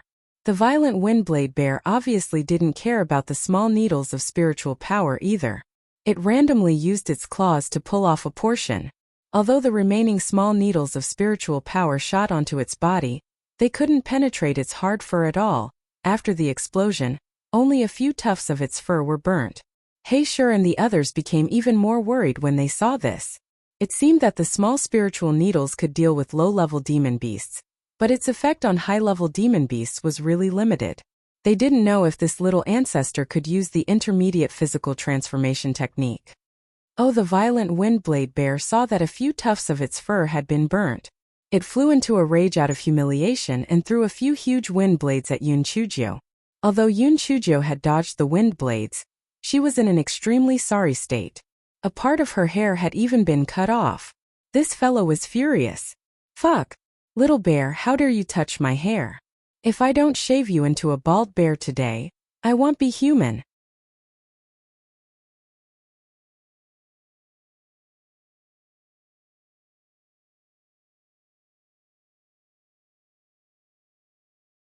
Bald bear? Sure and the others were both anxious and angry. Dear ancestor, you'd better save your little life first. Upon hearing this, the violent windblade bear was also so angry that it howled in anger. You little brat who overestimated yourself. I'll cut you into pieces. The windblade leopard bear once again shot out a few wind blades at Yun Chujio. Yun Chujio hurriedly dodged them. Although she dodged them, she was still in a very sorry state. This fellow could not help but sigh. The gap between the levels of spiritual power was indeed huge. No matter how fast one's movement technique was trained, it was still not enough without the assistance of spiritual power. The man and the bear fought together, and Yun Chujio was clearly at a disadvantage. The windblade bear only needed to protect its weak parts, but Yun Chujio had to constantly dodge the wind blades of the windblade bear, making her look very miserable. Sure and the others stomped their feet anxiously, thinking to themselves, doesn't our little ancestor have a talisman seal and some chili dough? Why didn't she use it? When will she stop hiding like this? Of course, Yun Chujio knew that using the talisman seal and chili dough would make her life a lot easier. However, those were life-saving methods that she had no choice but to use. Now that it was a trial, she didn't need to use them if she could. Seeing that Yun Chujio was being forced into a sorry state by it, the violent windblade bear howled arrogantly, full of provocation. Little bear, do you really think that I can't beat you? It seems that I have to release my spiritual beast. Yun Chujio curled her lips and said, Sure and the other spirits were lifted. So this little ancestor could transform into a spiritual beast. It was just that they didn't know what kind of flying beast she transformed into. When the violent windblade bear heard Yun Chujio's words, it also raised its vigilance.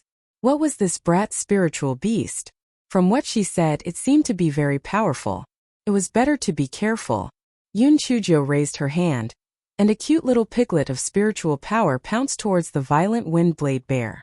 Whether it was Sure and the others or the violent windblade bear, they were all dumbfounded. What she transformed into was actually a pig. And a piglet? What kind of joke was this? What kind of attack power could this piglet have? Could it be that it was planning to kill its enemies with cuteness? The violent windblade bear waved its bare paw disdainfully, trying to disperse the spiritual energy piglet. Unexpectedly, the spiritual energy piglet firmly clung onto his bare paw with its pig trotter and took a bite. Although the bare paw of the violent windblade bear was tough and thick, it was still in pain after being bitten by the piglet.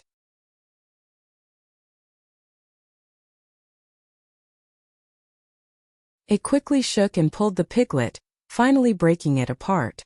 Sure and the others frowned. Although this spiritual energy piglet still seemed to have a bit of offensive power, once the violent windblade bear was prepared, it would be useless to use the wind blades to attack it. The violent windblade bear obviously thought so too. It rolled its eyes in disdain and threw a few wind blades at Yun Chujio. Yun Chujio bared her white teeth at the violent windblade bear. Spiritual piglet number 1, number 2, number 20 attacked together. Sure and the others' mouths twitched. What was that? Number 1, number 2, number 20? Stop joking. This spiritual piglet should be a high-level physical transformation technique. Since it was a high-level physical transformation technique, how could there be 2? Not to mention 20. Then, a scene that they would never forget for the rest of their lives appeared. Fuck. They saw an endless stream of spiritual piglets pouncing towards the wind blades. What was even more shocking was that the spiritual piglets actually began to devour the wind blades. Oh my god. the figures of the spirit piglets actually became more corporeal. This meant that they were actually able to absorb the spirit energy of the wind blades for their own use. This was too inconceivable.